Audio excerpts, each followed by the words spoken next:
Hello dear friends, greetings of the day. This is doctor Sahil Roy और मैं आपका बहुत बहुत स्वागत करता हूं मेरे YouTube channel AU commerce scholar में। दोस्तों, जैसे कि आप सभी जानते हैं कि हम यूजीसी एनटीए 2021 की तैयारी कर रहे हैं। हम पास्ट ईयर्स पेपर्स की कुछ इंपॉर्टेंट क्वेश्चंस आपके लिए लेकर के आए हैं। हम 50 डेज मैराथन लेकर के आए हैं, जिसमें 50 दिन में हम 50 वीडियोस अपलोड करेंगे। हर वीडियो में 100 एमसीक्यूज होंगे। इसका मतलब 50 दिन में कुल मिलाकर के 5000 एमसीक्यूज हम अपलोड करने वाले हैं। हर रोज रात के 10 बजे आपको वीडियो मिल जाया करेगा।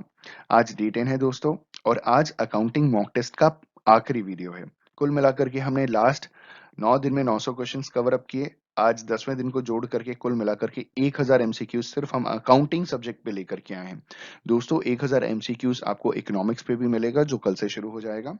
आज का हमारा टॉपिक है अकाउंटिंग मॉक टेस्ट पार्ट 10, जिसमें हम अगले 100 क्वेश्चंस कवर करने वाले हैं, from MCQ 901 to MCQ 1000।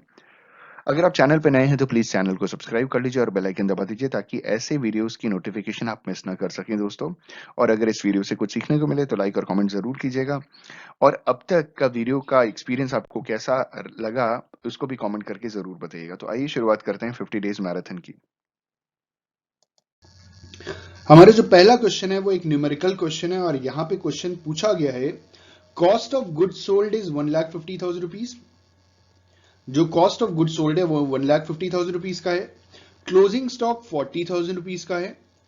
Opening stock 60,000 rupees का है। Amount of purchases will be, हमें क्या पता लगाना है कि साल भर में हमने कितना परचेज किया। और हमें क्या चीज दी गई है, कॉस्ट ऑफ गुड सोल्ड दिया गया है, क्लोजिंग स्टॉक दिया गया है, ओपनिंग स्टॉक दिया गया है। We have 4 options. पहला ऑप्शन है 1,30,000 रुपीज, दूसरा ऑप्शन है 1,20,000 रुपीज, तीसरा ऑप्शन है 1,50,000 रुपीज, और चौथा ऑप्शन है 1,25,000 रुपीज। तो इस क्वेश्चन का सही आंसर है ऑप्शन ए, 1,30,000 रुपीज। अब ये 1,30,000 रुपीज आया कहां से, चलिए देखते हैं। हमने क्या किया, कॉस्ट ऑफ गुड्स सोल्ड में क्लोजिंग स्टॉक हमने ऐड कर दिया, टोटल 1,90,000 रुपीज। अब इसमें हमने क्या किया, 1,90,000 रुपीज में हमने ओपनिंग स्टॉक डिडक्ट कर दिया 60,000 रुपीज का, तो हमें मिल गया 1,30,000 रुपीज। तो 1,30,000 is the amount of purchases. ठीक है, तो option A is the correct answer for the given question. अगला क्वेश्चन है हमारा कि if a bill of exchange will mature on 15th अगस्त। अगर एक बिल ऑफ एक्सचेंज 15th अगस्त को मैच्योर होगा, but it is a public holiday, लेकिन 15th अगस्त एक पब्लिक हॉलीडे है, then the bill will mature on, तब बिल किस डेट पे मैच्योर करेगा।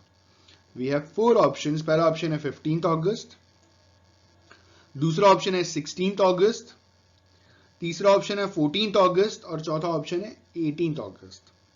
तो इस क्वेश्चन का सही आंसर होगा ऑप्शन सी, 14th अगस्त। अगर बिल ऑफ एक्सचेंज जिस डेट पे मैच्योर करता है और वो दिन अगर पब्लिक हॉलीडे होता है, तो बिल ऑफ एक्सचेंज उस पब्लिक हॉलीडे के एक दिन पहले, जो वर्किंग डे होगा, उस दिन मैच्योर हो जाएगा। तो इस क्वेश्चन का सही आंसर है ऑप्शन सी, 14th अगस्त। अगला क्वेश्चन है हमारा, A B C are partners in a firm sharing profit and losses in the ratio 2:3:5। एक पार्टनरशिप फर्म में 3 पार्टनर्स हैं, ए बी और सी, जिनका प्रॉफिट शेयरिंग रेशियो 2:3:5 है। The firm separate took life policy for of rupees 50,000 rupees, 1 lakh rupees and 1,50,000 rupees for A, B and C respectively. Firm ने तीनों partners के लिए लाइफ पॉलिसी ली, ए के लिए 50,000 की ली, बी के लिए 1 लाख रुपीस की लाइफ इंश्योरेंस पॉलिसी ली, और सी के लिए 1,50,000 रुपीस की लाइफ इंश्योरेंस पॉलिसी ली। The share of B in the policy will be. अब ये जो पॉलिसी लिया गया है, तो बी का शेयर क्या होगा। We have 4 options. पहला ऑप्शन है 90,000, दूसरा ऑप्शन है 1 लाख रुपीस, तीसरा ऑप्शन है 2 लाख रुपीस, और चौथा ऑप्शन है 80,000 रुपीस। तो इस क्वेश्चन का सही आंसर है ऑप्शन ए, 90,000 रुपीस। अब ये 90,000 कहां से आया, चलिए देखते हैं। देखिए, फर्म ने तीनों पार्टनर्स के लिए पॉलिसी ली थी। पहले पार्टनर के लिए 50,000 रुपीस, दूसरे पार्टनर के लिए 1 लाख रुपीस, और तीसरे पार्टनर के लिए 1,50,000। तो फर्म ने टोटल कितना खर्चा किया था, 3 लाख रुपीस। कितना खर्चा किया था, 3 लाख रुपीस। अब 3 लाख रुपीस को हम प्रॉफिट शेयरिंग रेशियो में तीनों पार्टनर्स में डिवाइड कर देंगे, तो बी का जो रेशियो था वो क्या था, 3/10, और टोटल कितना था ये 3 लाख रुपीस, तो 3 इंटू 3/10 करेंगे तो आ जाएगा 90,000। तो बी को कितना देना पड़ेगा इसमें 90,000 रुपीज। तो इस क्वेश्चन का सही आंसर है ऑप्शन ए 90,000 रुपीज, जहां बी पे करेगा 90,000। ठीक है, अगला क्वेश्चन है हमारा, an asset has a useful life of 4 years। एक असेट है हमारे पास जिसका यूजफुल लाइफ 4 साल है। ठीक है, if it is depreciated by diminishing balance method, अगर हम उसमें डिमिनिशिंग बैलेंस मेथड वाला डिप्रीसिएशन चार्ज करें, its book value at the end of 4 years is 24%। उसकी बुक वैल्यू 4 साल के बाद 24% है of its original cost. Hence the rate of depreciation applied is. तो इसमें क्या रेट ऑफ डिप्रीसिएशन अप्लाई किया गया है? We have 4 options. पहला ऑप्शन है 20%, दूसरा ऑप्शन है 30%, तीसरा ऑप्शन है 25% और चौथा ऑप्शन है नन ऑफ द अबव। तो इस क्वेश्चन का सही आंसर है ऑप्शन बी 30%। अभी 30% आया कहां से, चलिए देखते हैं। चलिए अज्यूम कर लेते हैं कि हमारा जो एसेट था वो 100 रुपीज का था। ठीक है, 100 रुपीज में जब हमने 30% उसका डिडक्ट किया तो कितना आया बताइए, 70 रुपीज। बिल्कुल सही, जिसको मैंने यहाँ पे सॉल्व किया आप देख सकते हैं। 100 रुपीज हमने अज्यूम किया जिसमें 30%, 100 रुपीज का 30% 30 रुपीज हुआ, डिडक्ट किया तो बचा कितना, पहले साल के लास्ट में उसकी बुक वैल्यू 70%, 70 रुपीज। अब 70 रुपीज का 30% हमने सेकेंड ईयर में चार्ज किया, तो 70% का 30% इज 21 रुपीज। तो 70 minus 21 will give you 49 rupees. तो दूसरे साल के लास्ट तक जो असेट है उसकी वैल्यू हो गई 49 रुपीज। अब तीसरे साल के लास्ट में 49 रुपीज का 30% हमने डिडक्ट किया जो है 14.7%, जो फाइनल वैल्यू आई 34.3%। और चौथे साल में 34.3% का हमने 30% दैट इज 10.29% जब डिडक्ट किया, तो चौथे साल के लास्ट में जो बुक वैल्यू आई, मतलब ओरिजिनल कॉस्ट पे जो उसकी बुक वैल्यू आई चौथे साल की लास्ट में दैट इज 24.01%। आप चाहें तो आप इसे खुद से सॉल्व करके देख सकते हैं। आई जस्ट होप कि आपको समझ में आ गया हो। तो इस हिसाब से 30% रिटर्न डाउन वैल्यू मेथड के हिसाब से सही जवाब है। ठीक है, अगला क्वेश्चन है हमारा,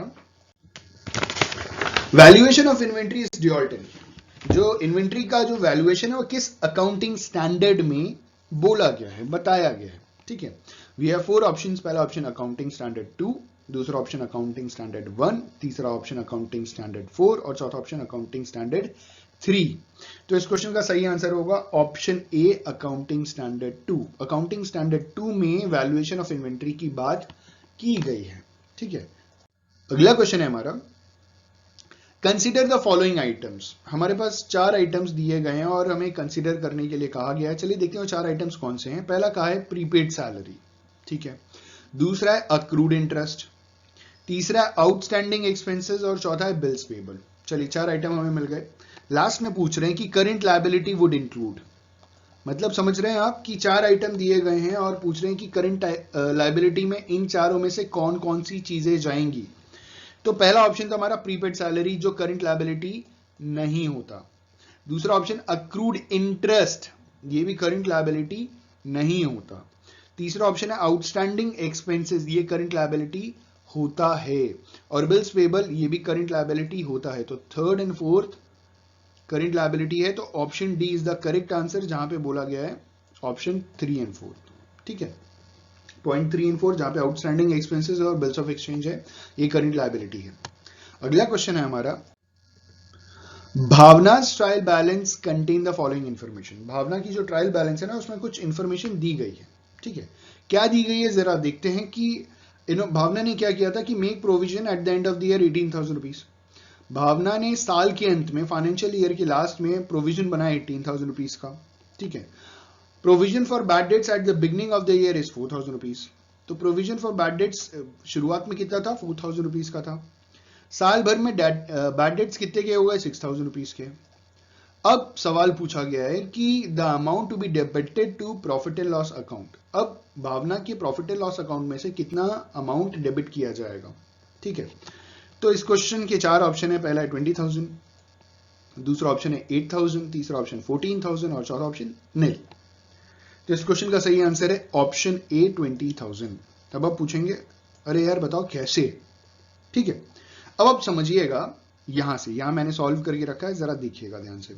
ओपनिंग में भावना ने जो बैड डेट्स का प्रोविजन बनाया था, कितने का बनाया था, 4,000 रुपीज का। आप देख सकते हैं 4,000 रुपीज का। ठीक है, ये ओपनिंग था। साल भर में बैड डेट्स कितने हो गए 6,000 रुपीज के। अरे बाबा बेड़ा गर्क हो गया, 6,000 रुपए का नुकसान हो गया। प्रोविजन बना था 4,000 का, लॉस हो गया 6,000 का। ठीक है, लेकिन अगर हम बात करें नेट लॉस कितने का हुआ उस भावना को, -2,000 रुपीज, क्योंकि 4,000 का तो ऑलरेडी प्रोविजन था ना भावना के पास। ठीक, और इन्होंने बोला है कि लास्ट में 18,000 रुपीज का अगेन भावना ने प्रोविजन बनाया, तो ये 18,000 भी डेबिट किया जाएगा और ये -2,000 भी डेबिट किया जाएगा। तो टोटल कितना डेबिट किया जा रहा है, टोटल 20,000 डेबिट किया जा रहा है। तो इस क्वेश्चन का सही आंसर है ऑप्शन ए 20,000 रुपीज। ठीक है, आई जस्ट होप आपको क्वेश्चन समझ में आ गया होगा। अगर नहीं समझ में आता है कोई क्वेश्चन, किसी क्वेश्चन में कोई दिक्कत आती है तो प्लीज कमेंट जरूर कीजिएगा। ठीक है, अगला क्वेश्चन है हमारा, मैं आपके क्वेश्चन का आंसर देने में पूरी की पूरी कोशिश करूंगा कि मैं आपके डाउट को क्लियर कर सकूं। ठीक है, अगला क्वेश्चन है हमारा, a trial balance at 31st March contains the following information.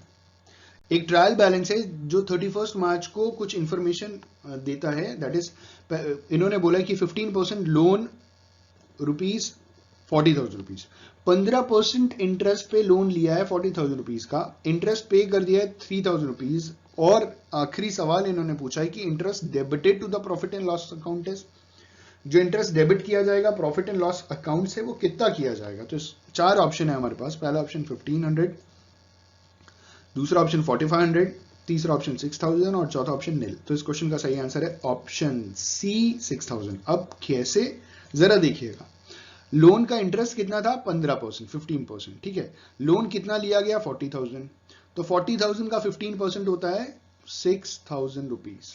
ठीक, लेकिन इन्होंने एक और बात बोली है, इन्होंने ये बात बोली है कि इंटरेस्ट पे कर दिया है 3,000 रुपीज। ठीक, लेकिन सवाल क्या पूछ रहे हैं आपसे, सवाल ये पूछ रहे हैं कि प्रॉफिट एंड लॉस अकाउंट में आप डेबिट कितना करोगे। तो प्रॉफिट एंड लॉस अकाउंट में हम कुल मिलाकर के डेबिट करेंगे 6,000 रुपए। ध्यान से समझिएगा, थोड़ा टेक्निकल है, आपको लगेगा कि 6,000 में 3,000 तो ऑलरेडी पे कर दिया है तो 3,000 देना पड़ेगा, जो ऑप्शन में नहीं है तो ऑप्शन डी होना चाहिए। लेकिन मेरे दोस्त प्लीज मेरी बात सुनिए, लोन था 40,000 रुपीज का और इंटरेस्ट था 15% का, तो 15% कितना हुआ 6,000 रुपए, 6,000 में 3,000 पे कर दिया। लेकिन आपसे सवाल क्या पूछ रहे हैं कि प्रॉफिट एंड लॉस अकाउंट में कितना डेबिट करेंगे आप, तो टोटल 6,000 डेबिट करेंगे ना, 3,000 कर दिया, बचा कुचा 3,000 भी करेंगे, लेकिन आपको तो पूरा बताना पड़ेगा ना कि कितना डेबिट करेंगे, इंटरेस्ट डेबिटेड, तो टोटल इंटरेस्ट कितना हो गया 6,000 रुपीज, तो 6,000 पूरा पूरा डेबिट करेंगे एज अ इंटरेस्ट। ठीक है, तो इस क्वेश्चन का सही आंसर है ऑप्शन सी 6,000 रुपीज। अगला क्वेश्चन है हमारा, टोटल ऑपरेटिंग एक्सपेंस 30,000 रुपीज का है।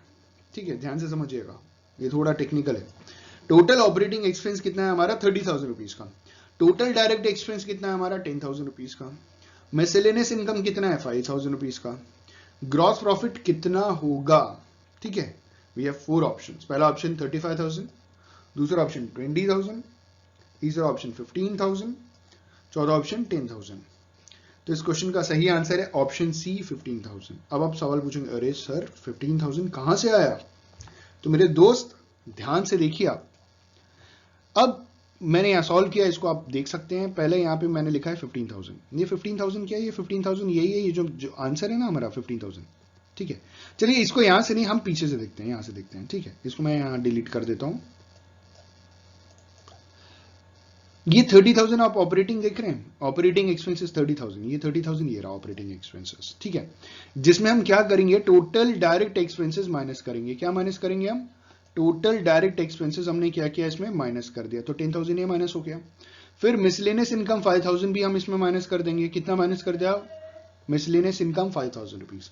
अब बचा कितना, 30,000 minus 10,000 minus 5,000 will give you 15,000। तो यही 15,000 तो इन्होंने पूछा है, जो हम बता रहे हैं ऑप्शन सी। ठीक है, अगला क्वेश्चन है हमारा, Neha and Sneha entered into a joint venture for equal profits. ठीक है, नेहा और स्नेहा ने बिजनेस शुरू किया जॉइंट वेंचर में, बराबरी प्रॉफिट था। Neha purchases goods costing rupees 70,000, Neha ने गुड्स खरीदा 70,000 रुपए का, स्नेहा ने गुड्स बेचा 60,000 रुपए का 80,000 रुपीज में। ठीक है, balance good were taken over by Neha at the same gross profit % as in case of sale। ठीक है, the value of goods taken over will be, अब आपको ये पता लगाना है कि जो स्नेहा है जिसने सामान बेचा था, ठीक है, उसने कितने वैल्यू के गुड्स अपने पास ले लिए हैं। ठीक है, तो सबसे पहले आपको जरूरत होगी, आपको ये पता लगाना है कि 60,000 में अगर आप 60,000 को अगर आप 80,000 में बेच रहे हैं 60,000 रुपीज के सामान को, तो आप पर यूनिट कितने रुपए का सामान बेच रहे हैं। ठीक है, तो जब हम 80,000 को डिवाइड करते हैं 60,000 से तो हमारा आंसर आता है 1 रुपीज 33 पैसा। तो आपने 1 रुपए का सामान 1 रुपए 33 पैसा में बेचा। ठीक है, तो इस हिसाब से 10,000 रुपए का सामान आप 13,333 रुपए में बेचेंगे। तो option B is the correct answer for the given question. I just hope आपको क्वेश्चन समझ में आया। ठीक है, नेहा ने गुड्स खरीदा 70,000 का, स्नेहा ने 60,000 के गुड्स 80,000 में बेच दिया और 10,000 रुपए का सामान रख लिया। लेकिन क्या जिस परसेंटेज पे उसने बेचा था उसी परसेंटेज पे उसने मतलब ले लिया, तो कितने रुपए के वो गुड्स हो गए। तो 10,000 रुपए का सामान जो लिया था उसकी वैल्यू हुई 13,333। क्वेश्चन में डाउट हो तो प्लीज आप कमेंट जरूर कीजिएगा, मैं आपको एक्सप्लेनेशन वहां भी दूंगा, रिटन में एक्सप्लेनेशन दूंगा। ठीक है, आई जस्ट होप कि आपको क्लियर हो गया होगा ये क्वेश्चन। ठीक है, 70,000 रुपीज के गुड्स थे जिसमें 60,000 रुपीज के गुड्स 80,000 में बेचे, तो 1 रुपए का गुड्स 1 रुपए 33 पैसे में बेचा। अब उसी हिसाब से तो 70,000 में से 60,000 के गुड्स बेच दिए थे, बचा कितना 10,000 जो नेहा अपने नेहा ही ले गई थी ना, हाँ नेहा ने ले लिया, जिसकी ग्रॉस प्रॉफिट के साथ जो मार्केट प्राइस हो गई वो 13,333। मतलब 10,000 को जब 1.33 से मल्टीप्लाई करेंगे तो यही आंसर आने वाला है हमारा। ठीक है, option B is the correct answer for the given question. अगला क्वेश्चन है हमारा, guarantee given to a partner Atika by other partners Suresh and Mahesh means. Suresh और महेश ने अतिका जो एक पार्टनर है उसको गारंटी दिया, इसका मतलब क्या होता है। ठीक है, वी हैव 4 ऑप्शंस। पहला ऑप्शन कह रहे हैं इन केस ऑफ लॉस और इनसफिशिएंट प्रॉफिट, अगर लॉस होता है या प्रॉफिट इनसफिशिएंट होता है तो Atika will withdraw the minimum guaranteed amount. ठीक है, ये गारंटी दे दिया। दूसरा ऑप्शन कह रहे हैं इन case of loss Atika will not contribute towards that loss, अगर लॉस होता है तो अतिका उस लॉस के प्रति कुछ कॉन्ट्रीब्यूशन नहीं करेगी। तीसरा कह रहे हैं even in the case of sufficient profit Atika will receive only the minimum guaranteed amount. और चौथा कह रहे हैं नन ऑफ द अबव। तो इस क्वेश्चन का सही आंसर है option A, in case of loss और insufficient profit Atika will withdraw the minimum guaranteed amount. तो जो गारंटी दिया जाता है ना पार्टनर्स द्वारा किसी पार्टनर को, वो मिनिमम गारंटीड अमाउंट होता है कि अगर लॉस भी हो गया, ठीक है, या इनसफिशिएंट प्रॉफिट है, प्रॉफिट उस हिसाब से नहीं है, तो भी वो गारंटी दे देते हैं कि इस कंडीशन में भी आप मिनिमम इतना हमारे फर्म में से निकाल सकते हो, विड्रॉ कर सकते हो। ठीक है, तो इस क्वेश्चन का सही आंसर है ऑप्शन ए। अगला क्वेश्चन है हमारा, आदर्श is drawing ₹4,000 per month at the end of the month. Adarsh जो ड्राइंग कर रहा है ना वो 4,000 पर मंथ के हिसाब से at the end of the month वाला फॉर्मूला लगेगा। If the rate of interest is 10% per annum, the total interest chargeable from him in the accounting year will be. ठीक है, वी हैव 4 ऑप्शंस। पहला option 2,400, दूसरा option 1,200, तीसरा option 2,200 और चौथा option none of the above. तो इस question का सही आंसर है ऑप्शन सी 2,200 रुपीज। इसको जब आप फॉर्मूले में पुट अप करेंगे ना तो आपका आंसर आ जाएगा।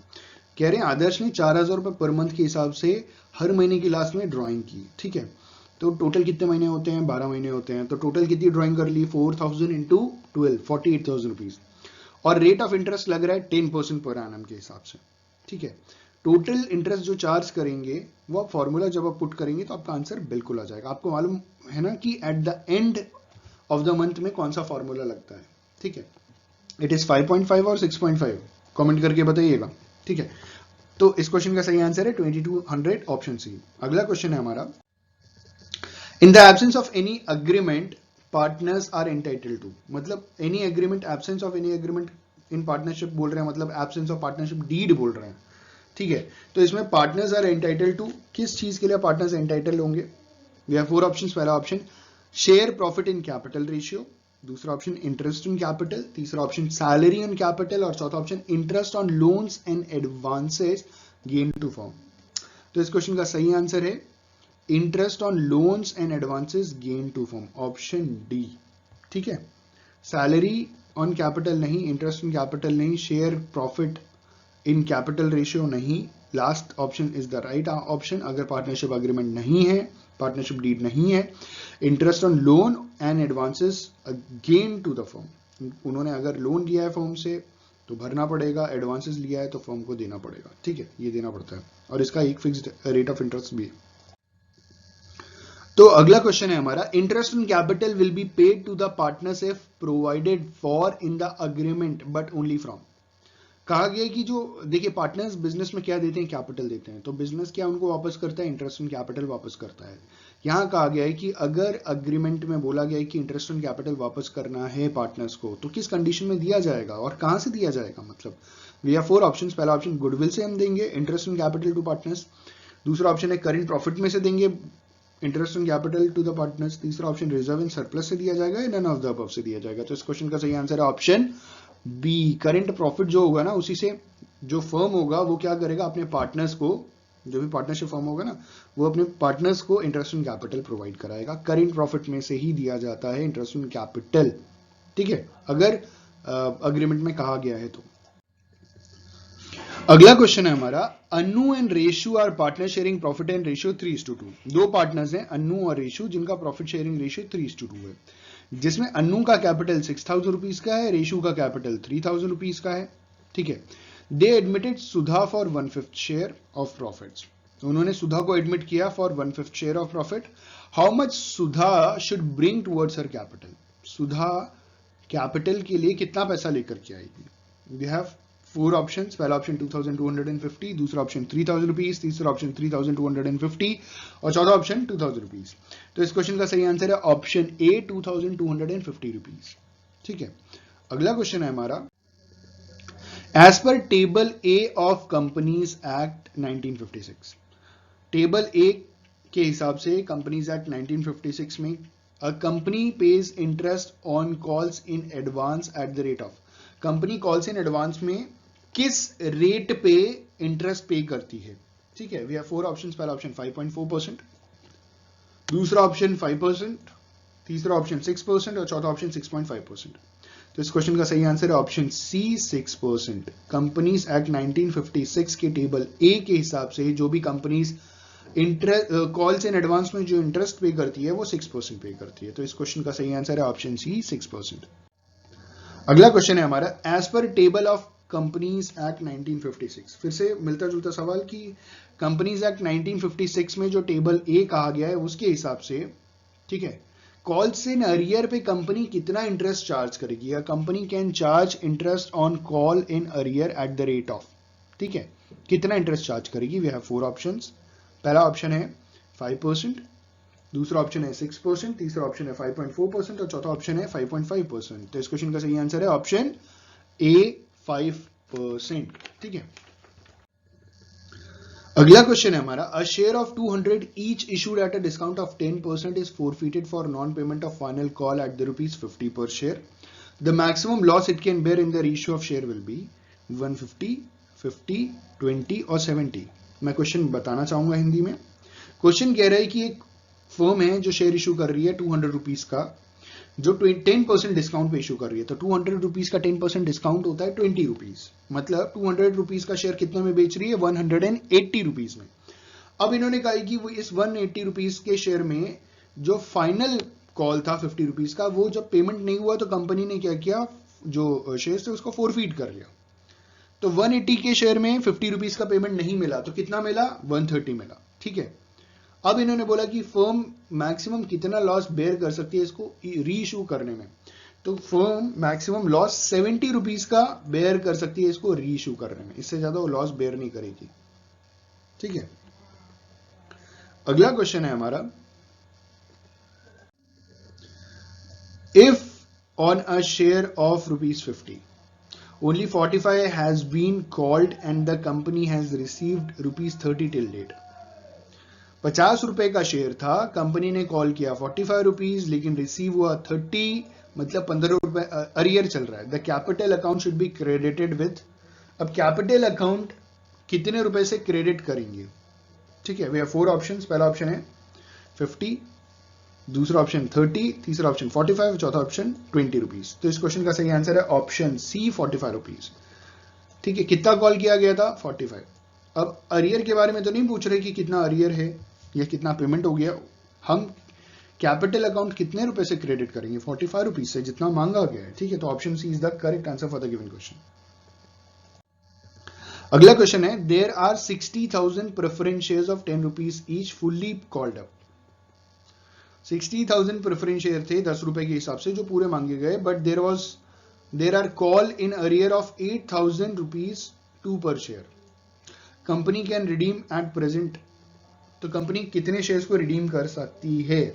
मतलब क्वेश्चन वापस समझिएगा, 60,000 शेयर्स थे 10 रुपए के हिसाब से, तो 6 लाख रुपए के शेयर थे, ठीक है, इन टोटल। और ये fully paid up, fully called up share थे, पूरा पैसा मांग लिया गया था, 10 रुपए पूरा मांगा गया था कंपनी द्वारा। But there are call in arrear of 8,000 rupees, 2 रुपए के हिसाब से 8,000 रुपए का कॉल इन अरियर था। तो टोटल कितने शेयर्स पे था? 8,000 डिवाइडेड बाय 2, तो 4,000 शेयर्स हो गए। ठीक है, तो 4,000 ऐसे शेयर्स थे जिनमें फाइनल कॉल 2 रुपए के हिसाब से पेमेंट नहीं किया था। तो अब कंपनी एट प्रेजेंट कितने शेयर्स को रिडीम कर सकती है? रिडीम मतलब बाय बैक कर सकती है, वापस मार्केट से ओपन मार्केट ऑपरेशन द्वारा खरीद सकती है। तो इट इज 56,000 शेयर्स, क्योंकि 4,000 शेयर्स पे 2 रुपए के हिसाब से 8,000 रुपए रिसीव नहीं हुए हैं। ठीक है, option C is the correct answer for the given question. अगला क्वेश्चन है हमारा, a company can not issue redeemable preference shares for a period exceeding. एक कंपनी रिडीमेबल प्रेफरेंस शेयर इशू नहीं कर सकती एक निर्धारित पीरियड के ऊपर, एक निर्धारित समय के ऊपर, और वो टाइम पीरियड कितना है? ठीक है, वी हैव 4 ऑप्शंस। पहला ऑप्शन 10 ईयर, दूसरा ऑप्शन 20 ईयर, तीसरा ऑप्शन 15 ईयर्स और चौथा ऑप्शन 25 ईयर्स। तो इस क्वेश्चन का सही आंसर है ऑप्शन बी 20 ईयर्स। कंपनी कभी भी 20 साल के ऊपर का रिडीमेबल प्रेफरेंस शेयर इशू नहीं कर सकती। अगला क्वेश्चन है हमारा, preference share amounting to ₹75,000 are redeem at a premium of 5% by issue of equity shares amounting to ₹40,000 at a premium of 10%। वाह, क्या क्वेश्चन है, बहुत भयंकर क्वेश्चन है, जरा ध्यान से देखिएगा। यहां कह रहे हैं कि कंपनी प्रेफरेंस शेयर 75,000 रुपए की रिडीम कर रही है 5% प्रीमियम पे। ठीक है, तो 75,000 का 5% प्रीमियम आप निकालिए, दोनों को ऐड कर दीजिए। और इसके लिए कंपनी क्या कर रही है कि इशू कर रही है 40,000 इक्विटी शेयर्स 10 रुपए प्रीमियम पे। Amount to be transfer to capital redemption reserve account will be. इस क्वेश्चन को आपको सॉल्व करना पड़ेगा, मैंने सॉल्व किया, मैं आपको आंसर बताता हूँ। ठीक है, और एक बार मैच कर लीजिएगा, दिक्कत होगी प्लीज कमेंट जरूर कीजिएगा, मैं आपको सोल्यूशन जरूर दूंगा। ठीक है, वैसे मेरे हिसाब से दिक्कत नहीं होनी चाहिए अगर आपने शेयर्स के क्वेश्चन सॉल्व किए हैं तो। ठीक है, आई जस्ट होप क्वेश्चन समझ में आ गया होगा। 75,000 रुपए के प्रेफरेंस शेयर्स को कंपनी 5% प्रीमियम पे रिडीम कर रही है, और उसके लिए कंपनी क्या इशू कर रही है? 40,000 रुपीज के equity shares at a premium of 10%। Amount to be transfer to capital redemption reserve account will be, पहला ऑप्शन 35,000, दूसरा ऑप्शन 36,750, तीसरा ऑप्शन 28,500, चौथा ऑप्शन 15,000। तो इस क्वेश्चन का सही आंसर है ऑप्शन ए 35,000 रुपीज। ठीक है, अगला क्वेश्चन है हमारा, Pallavi and company limited has issued 15,000 debentures on 1 January 2010 for 4 lakh rupees. 4 lakh रुपए के 1 जनवरी को 15% डिवेंचर्स इशू किए गए थे पल्लवी एंड कंपनी द्वारा। Interest if payable on 31st March and 30th September every year. अगर इंटरेस्ट हाफ ईयरली इंटरेस्ट है, ठीक है, हाँ हाफ ईयरली हुआ 31st मार्च, और मार्च के बाद 6 महीने होते हैं, सितंबर मार्च के बाद अप्रैल मई जून जुलाई अगस्त सितंबर, राइट। तो हर साल 6 महीने पे इंटरेस्ट जब पे करना है, इशू कर रहे हैं 1 जनवरी पे, amount of outstanding interest on 31st December 2011 will be. ठीक है, तो 31 दिसंबर 2011 तक आउटस्टैंडिंग इंटरेस्ट कितना हो गया? We have 4 options. पहला ऑप्शन है 7,500, दूसरा ऑप्शन है 30,000 रुपए, तीसरा ऑप्शन है 15,000 रुपीज, और चौथा ऑप्शन है 22,500 रुपीज। तो इस क्वेश्चन का सही आंसर है ऑप्शन सी 15,000 रुपीज।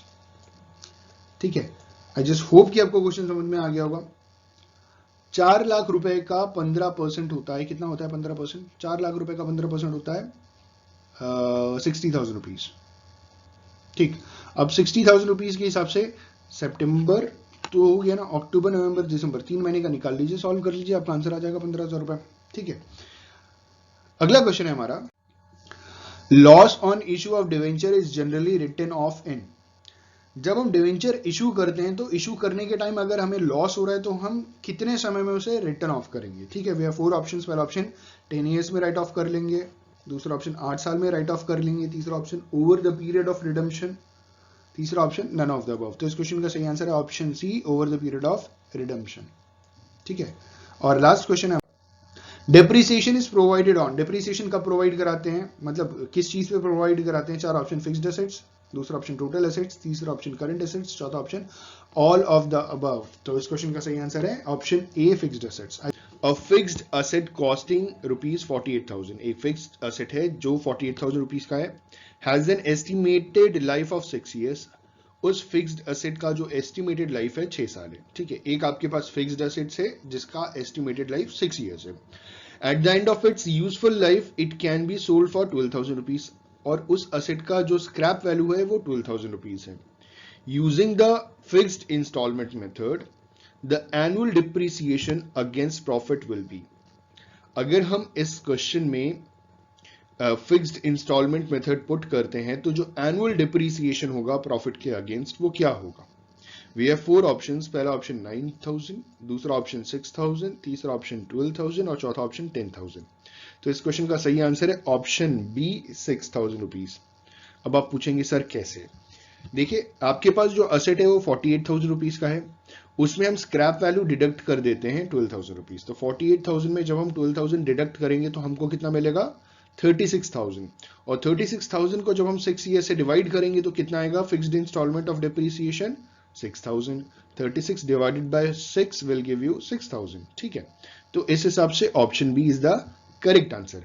और अगर किसी क्वेश्चन में दिक्कत हो तो आप कमेंट जरूर कर सकते हैं, बहुत सारे कमेंट मिल रहे हैं और मैं सारे आंसर्स करने की पूरी कोशिश करता हूं। तो आई होप कि आपको ये क्वेश्चन समझ में आया होगा। अगला क्वेश्चन है हमारा, तो जो अगला क्वेश्चन है हमारा वो है at what price goods pending approval और returns as on the last day of accounting year are valued. ठीक है, यहां पे सवाल पूछा गया है कि जो गुड्स अप्रूवल के लिए पेंडिंग पड़े हुए हैं, मतलब हमने भेज दिए अभी तक अप्रूव नहीं हुआ, अप्रूवल के लिए पेंडिंग है वो, और लास्ट डे ऑफ अकाउंटिंग के दिन अगर कोई गुड्स रिटर्न हो जाते हैं हमारे पास, तो उनको हम कैसे किस प्राइस पे वैल्यू करेंगे। ठीक है, वी हैव 4 ऑप्शंस, पहला ऑप्शन है कॉस्ट प्राइस, दूसरा ऑप्शन है सेलिंग प्राइस, तीसरा ऑप्शन एवरेज प्राइस और चौथा ऑप्शन इनवॉइस प्राइस। तो इस क्वेश्चन का सही आंसर है ऑप्शन ए, कॉस्ट प्राइस। जो गुड्स अभी पेंडिंग चल रहे हैं, अप्रूव नहीं हुए हैं, और लास्ट डे जिस दिन अकाउंटिंग क्लोज हो रही है उस दिन जो भी गुड्स वापस आ जा रहे हैं तो उसकी एंट्री हम कॉस्ट प्राइस पे ही करेंगे। तो इस क्वेश्चन का सही आंसर है ऑप्शन ए, कॉस्ट प्राइस। ठीक है, अगला क्वेश्चन है हमारा, rent paid to landlord amounting to ₹1,000 was credited to rent account with ₹100। Landlord को रेंट दिया 1,000 रुपीज का, जिसे रेंट अकाउंट में 100 रुपीज से क्रेडिट कर दिया। In the rectifying entry rent account will be debited with, जो रेक्टिफाइंग एंट्री होगी वहां पे रेंट अकाउंट हम कितने रुपए से डेबिट करने वाले हैं। वी हैव 4 ऑप्शंस, पहला ऑप्शन है 1,100 रुपीज, दूसरा ऑप्शन 100 रुपीज, तीसरा ऑप्शन 1,000 रुपीज और चौथा ऑप्शन 900 रुपीज। तो इस क्वेश्चन का सही आंसर है ऑप्शन ए, 1,100 रुपीज। क्यों? क्योंकि देखिए 1,000 रुपीज तो ऑलरेडी डेबिट करना था, अब आपने 100 रुपीज क्रेडिट भी कर दिया उस अकाउंट में, तो टोटल अब आप कितना डेबिट करेंगे 1,100 रुपीज। ठीक है, हम क्या करेंगे, रेक्टिफाइंग एंट्री जो रेंट अकाउंट की होगी उसमें 1,100 रुपीज डेबिट करेंगे। रीजन, 1,000 रुपीज तो ऑलरेडी आपको डेबिट करना था एज अ रेंट, और जो 100 रुपए हमने क्रेडिट में दे दिए थे ना, उस अकाउंट में जमा कर दिए थे, उसको भी हम डेबिट कर देंगे। तो इस क्वेश्चन का सही आंसर है ऑप्शन ए, 1,100 रुपीज। क्वेश्चन है हमारा, sales to Anushika's of ₹600 not recorded in the books would affect. Anushika को 600 रुपए का सामान बेचा लेकिन बुक्स ऑफ अकाउंट में रिकॉर्ड नहीं किया, इससे कौन से अकाउंट्स इफेक्ट होंगे। ठीक है, वी हैव 4 ऑप्शंस, पहला ऑप्शन सेल्स अकाउंट इफेक्ट होगा, दूसरा ऑप्शन अनुशिकास अकाउंट इफेक्ट होगा, तीसरा ऑप्शन कैश अकाउंट इफेक्ट होगा, और चौथा जो ऑप्शन है वो है सेल्स अकाउंट और अनुशिकास अकाउंट इफेक्ट होगा। तो इस क्वेश्चन का सही आंसर है ऑप्शन डी, सेल्स अकाउंट और अनुशिकास अकाउंट इफेक्ट होगा। अब सवाल उठता है कैसे। देखिए, यहां पे कैश में तो सामान बेचा नहीं गया है, ठीक है, कैश लिखा होता तो हम कैश अकाउंट की बात करते, तो इस हिसाब से ऑप्शन सी पूरा का पूरा गलत हो गया। क्योंकि अनुशिका को बेचा गया है और क्रेडिट पे बेचा गया है, तो अनुशिका का भी अकाउंट आएगा और साथ ही साथ सेल्स अकाउंट दोनों आएगा। ठीक है, सेल्स अकाउंट रिकॉर्ड नहीं किया तो वहां हम रिकॉर्ड करेंगे। ठीक है, और अनुशिका में भी हम रिकॉर्ड करके दिखाएंगे। तो यहाँ पे जो अकाउंट्स अफेक्ट होंगे वो sales account as well as Anushika's account होगा। Option D is the correct answer for the given question. अगला क्वेश्चन है हमारा, V draws an accommodation bill on W for ₹7,000। V ने क्या किया, एक एकोमोडेशन बिल ड्रॉ किया डब्ल्यू पे 7,000 रुपए का। The proceeds are to be shared by V and W in the ratio 3:2। ये जो प्रोसीड्स है ना, जो भी खर्चे होने वाले हैं, वो वी और डब्ल्यू 3:2 के रेशियो में बेयर करेंगे। The bills was discounted for ₹6,500। Discount borne by V will be. देखिए, तो बहुत अच्छा सवाल है। इन्होंने बोला कि बिल जो डिस्काउंट होगा 6,500 रुपए में होगा, तो जो वी बोन करेगा डिस्काउंट वो कितना होगा। We have 4 options. पहला ऑप्शन 120 रुपीज, दूसरा ऑप्शन निल, तीसरा ऑप्शन 300 और चौथा ऑप्शन है हमारा 180 रुपीज। तो देखिए होगा क्या कि 500 को हम 3:2 में डिवाइड करेंगे, तो 500 को 3:2 में जब डिवाइड करेंगे तो वी का शेयर आ जाएगा 300। तो इस क्वेश्चन का सही आंसर कितना है, ऑप्शन सी 300 रुपीज। ठीक है, बिल कितने का था, 7,000 रुपीज का था। ठीक, और डिस्काउंट हुआ 6,500, तो जो बचा 500 उसको 3:2 में डिवाइड करेंगे और जो 3 पार्ट है, मतलब 3/5 पार्ट है, वो वी का पार्ट है, तो 3/5 इंटू 500 करेंगे तो आ गया 300। तो वी को जाएगा कितना, discount borne by V will be 300 rupees. ठीक है, अगला क्वेश्चन है हमारा, when overdraft as per cash book is the starting point. Cash book के हिसाब से ओवरड्राफ्ट अगर स्टार्टिंग पॉइंट है, bank charges of 300 recorded twice in the passbook will be. जो बैंक चार्जेस है 300 रुपीज का, वो अगर 2 बार रिकॉर्ड हो गया है तो पासबुक में क्या किया जाएगा। ठीक है, वी हैव 4 ऑप्शंस। पहला option added by 300 rupees, deducted by 300 rupees, deducted by 600 rupees या एडेड बाय 600 रुपीज। तो इस क्वेश्चन का सही आंसर है option A, added by 300 rupees. I repeat the question, when overdraft as per cash book is the starting point, bank charges of ₹300 recorded twice in the passbook will be added by 300 rupees। ठीक है, अगला question है हमारा, Geetesh sends 50 fans to Vinay costing 500 per fan to be sold at 20% above the cost price। Geetesh ने 50 fans भेजा किसको, विनय को, जिसकी पर फैन की जो कॉस्ट थी वो 500 रुपीज थी, और गीतेश ने विनय को कहा कि आप 20% अबव कॉस्ट प्राइस आप बेचेंगे, तो जो सेल्स वैल्यू होगी वो कितनी होगी। ठीक है, वी हैव 4 ऑप्शंस। पहला ऑप्शन 25,000, दूसरा ऑप्शन 20,000, तीसरा ऑप्शन 30,000 और चौथा ऑप्शन 31,250 रुपीज। तो इस क्वेश्चन को जब आप सॉल्व करेंगे तो आपको आंसर मिलेगा ऑप्शन सी 30,000 रुपीज। बहुत इजी क्वेश्चन है, आप सॉल्व कर सकते हैं। 500 रुपीज का 20% निकालेंगे तो 500 रुपीज का 20% आ गया 600 रुपीज। तो 500 में खरीदा और 600 में बेचा, तो 600 इंटू 50 फैन करेंगे तो 30,000 रुपीज आ जाएगा। तो sales value will be 30,000 rupees. Option C is the correct answer for the given question. अगला क्वेश्चन है हमारा, if capital at the end of the year is ₹40,000 rupees. साल के अंत में कैपिटल है 40,000 rupees, capital introduce during the year is 30,000 rupees. साल भर के बीच में एडिशनल जो कैपिटल इंट्रोड्यूस किया गया है वो 30,000 रुपीज है। Drawing for the year is 20,000 rupees and loss for the year is 60,000 rupees. Then the capital at the beginning of the year was. तो पूछा गया कि जो इनिशियल कैपिटल था ना, शुरुआत का कैपिटल था, वो कितना था। इन्होंने क्लोजिंग कैपिटल दे दिया 40,000 रुपीज, उसके बाद जो साल भर में कैपिटल इंट्रोड्यूस किया वो भी बता दिया 30,000 रुपीज। इन्होंने बता दिया कि साल भर में 20,000 की ड्राइंग किया गया, आपको मालूम है ड्राइंग हम कैपिटल में से डिडक्ट करते हैं। ठीक है, इन्होंने बता दिया साल भर का लॉस है 60,000 रुपीज। तो बताइए ओपनिंग कैपिटल क्या होगा। बहुत इजी क्वेश्चन है। We have 4 options. पहला ऑप्शन है 90,000, दूसरा ऑप्शन 80,000, तीसरा ऑप्शन 70,000 और चौथा ऑप्शन 1 लाख रुपीज। तो इस क्वेश्चन का सही आंसर है ऑप्शन ए 90,000 रुपीज। ठीक है, अब देखते हैं कैसे। देखिए 90,000 में आप क्या करेंगे, लॉस को माइनस कर दो। 90,000 में जब आप 60,000 माइनस करेंगे तो आएगा 30,000। 30,000 में 20,000 भी आप माइनस कर दीजिएगा क्योंकि 20,000 ड्राइंग था। तो 30,000 में 20,000 जब माइनस किया तो बचा 10,000। 10,000 में 30,000 ऐड कर दीजिए क्योंकि ये साल भर का इंट्रोड्यूस कैपिटल था। तो 10,000 प्लस 30,000 विल फेच यू 40,000 जो आपका कैपिटल था eight the end of the year. बहुत सिंपल है। इजी है। आई जस्ट होप आपको क्वेश्चन समझ में आया हो। इस क्वेश्चन का सही आंसर है ऑप्शन ए 90। ठीक है, कुछ नहीं है, बस आपको उल्टा करना है। 90,000 में 60 माइनस करेंगे जितना लॉस हुआ, 20,000 माइनस करेंगे जितनी ड्रॉइंग्स थी, फिर 30,000 जो साल भर में इंट्रोड्यूस हुआ, तो हमारा एंड कैपिटल आ गया। वो अगर मैच कर रहा है तो सही जवाब है। ठीक है, अगला क्वेश्चन है हमारा, cash discount allowed to a debtors should be credited to. जो डेटर्स को कैश डिस्काउंट दिया गया है वो किस अकाउंट में क्रेडिट किया जाएगा। ठीक है, वी हैव 4 ऑप्शंस। पहला ऑप्शन है डेटर्स अकाउंट, दूसरा ऑप्शन परचेज अकाउंट, तीसरा ऑप्शन डिस्काउंट अलाउड अकाउंट और चौथा option none of the above account.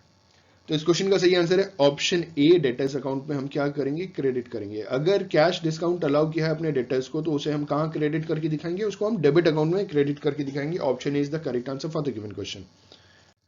अगला क्वेश्चन है हमारा, on 31st December 2019 VLCC Limited purchased a machine from Mohan Limited for rupees 1,65,000. This is what? We have 4 options. This is a transaction, this is an event, none of these, or this is a transaction as well as an event. I just hope question समझ में आया होगा। 31st December 2019 को VLCC Limited ने एक machine खरीदी Mohan limited से 1,65,000 rupees की। तो ये क्या है, ये एक ट्रांजेक्शन है, इवेंट है, या इन दोनों में कुछ नहीं है, दोनों है। तो इस क्वेश्चन का सही आंसर है ऑप्शन डी, ये एक ट्रांजेक्शन भी है और साथ ही साथ ये एक इवेंट भी है। ठीक है, दोनों है। ट्रांजेक्शन का मतलब समझिएगा, देखिए बार्टर एक्सचेंज के बाद जब मनी इंट्रोड्यूस हुआ, बार्टर एक्सचेंज में क्या होता था, गुड्स के बदले में गुड्स या गुड्स के बदले में सर्विसेज एक्सचेंज होते थे, वाइस वर्सा। मतलब सर्विसेज के बदले में भी गुड्स या सर्विसेज के बदले में सर्विसेज एक्सचेंज किए जाते थे, उसको एक्सचेंज सिस्टम कहते थे। लेकिन the moment money was introduced in the economy, तो एक तरफ से जब हम मनी दे रहे हैं और दूसरी तरफ से हमको गुड्स या सर्विसेज मिल रहा है, तो इसे हम ट्रांजेक्शन कंसीडर करते हैं। और बिजनेस में इन यही सारी, कुछ भी इवेंट होता है ना तो उसे हम ट्रांजेक्शन कहते हैं, सॉरी कुछ भी होता है ना उसे हम इवेंट, कोई भी एक्टिविटी होती है ना तो उसे इवेंट कहते हैं। अगर वो फाइनेंशियल नेचर का हो गया तो ट्रांजेक्शन, और नॉन फाइनेंशियल नेचर का हुआ तो इवेंट तो कंसीडर होगा ही होगा। तो यहाँ पे इवेंट भी है और साथ ही साथ वो फाइनेंशियल नेचर का भी है। तो option D is the correct answer for the given question. अगला क्वेश्चन है हमारा, which of the following formula used for determining gain ratio. Actually it's a gaining ratio. चलिए गेन रेशियो के लिए इन्होंने पूछा कि कौन सा सही फॉर्मूला है गेन रेशियो पता लगाने का। We have 4 options. पहला ऑप्शन है gain ratio is equal to new profit sharing ratio minus old profit sharing ratio. दूसरा option gain is equal to old ratio minus sacrificing ratio. तीसरा option gain ratio is equal to total of new ratio divided by 2। और चौथा option none of the above. तो आपको बहुत अच्छी तरीके से मालूम है, जब आपने पार्टनरशिप पढ़ा था तो गेनिंग रेशियो जब नया पार्टनर आता है, नहीं जब पार्टनर चला जाता है तो गेन होता है ना एग्जिस्टिंग पार्टनर्स को। तो gain ratio is equal to new profit sharing ratio minus old profit sharing ratio. ठीक है, तो option is the correct answer for the given question. अगला क्वेश्चन है हमारा, after issue of forfeited shares the balances of share forfeited account will be transferred to। जब हम forfeited shares को reissue करते हैं तो forfeiture account का जो बैलेंस है उसे हम कहां ट्रांसफर करते हैं। We have 4 options। पहला ऑप्शन है शेयर कैपिटल अकाउंट, दूसरा ऑप्शन है कैपिटल रिजर्व अकाउंट, तीसरा ऑप्शन है जनरल रिजर्व अकाउंट और चौथा ऑप्शन है नन ऑफ द अबव। तो इस क्वेश्चन का सही आंसर है option B, capital reserve account में हम उसे ट्रांसफर करते हैं। आपको मालूम है ना, लास्ट में हम share forfeiture account to capital reserve account transfer करते हैं, आखिरी एंट्री जर्नल एंट्री जो होती है। Option B is the correct answer for the given question. अगला क्वेश्चन है हमारा, discount allowed on issue of shares is an example of. जब हम शेयर को इश्यू करने के टाइम जब डिस्काउंट अलाउ करते हैं तो ये किस चीज का एग्जांपल है। We have 4 options. पहला ऑप्शन है कैपिटल एक्सपेंडिचर, दूसरा ऑप्शन रेवेन्यू एक्सपेंडिचर, तीसरा ऑप्शन डेफर्ड रेवेन्यू एक्सपेंडिचर और चौथा ऑप्शन नन ऑफ दीज। तो इस क्वेश्चन का सही आंसर है option C, deferred revenue expenditure. जब हम शेयर इश्यू करने के टाइम जब डिस्काउंट देते हैं तो ये जो एग्जांपल है ये डेफर्ड रेवेन्यू एक्सपेंडिचर है। ठीक है, option C is the correct answer for the given question.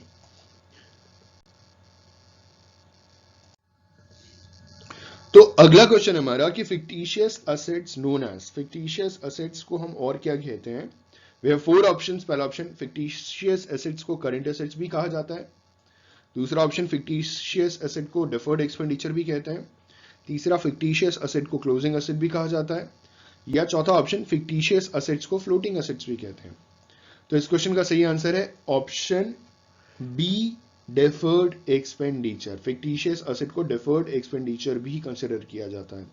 Deferred मतलब फ्यूचरिस्टिक एक्सपेंडिचर। ठीक है, डेफर्ड मतलब futuristic. the fictitious assets known as deferred expenditure. Option B is the correct answer. अगला question है हमारा, fictitious assets consist of. fictitious assets में क्या क्या चीजें आती हैं? We have 5 options. पहला ऑप्शन है preliminary expenses, दूसरा option training and development expenditure, तीसरा option debit balance of profit and loss account, चौथा ऑप्शन डेवलपमेंट एक्सपेंडिचर और पांचवा ऑप्शन ऑल ऑफ दीज. तो इस क्वेश्चन का सही आंसर है option E, all of these. Development expenditure भी फिक्टिशियस एसेट है, debit balance of profit and loss account भी फिक्टिशियस एसेट है, ट्रेनिंग एंड डेवलपमेंट एक्सपेंडिचर भी फिक्टिशियस एसेट है और साथ ही साथ प्रिलिमिनरी एक्सपेंसेस, जो बिजनेस को शुरुआत करने की टाइम जो खर्च आता है उसे भी प्रिलिमिनरी एक्सपेंसेस कहते हैं, वो भी फिक्टिशियस एसेट है. तो इस क्वेश्चन का सही आंसर है all of these, option E. अगला क्वेश्चन है हमारा, प्रीपेड कमीशन हैज अ. जो प्रीपेड कमीशन है उसका कैसा बैलेंस होता है? We have 4 options. पहला ऑप्शन है नेगेटिव बैलेंस, दूसरा ऑप्शन डेबिट बैलेंस, तीसरा ऑप्शन क्रेडिट बैलेंस और चौथा option none of the above.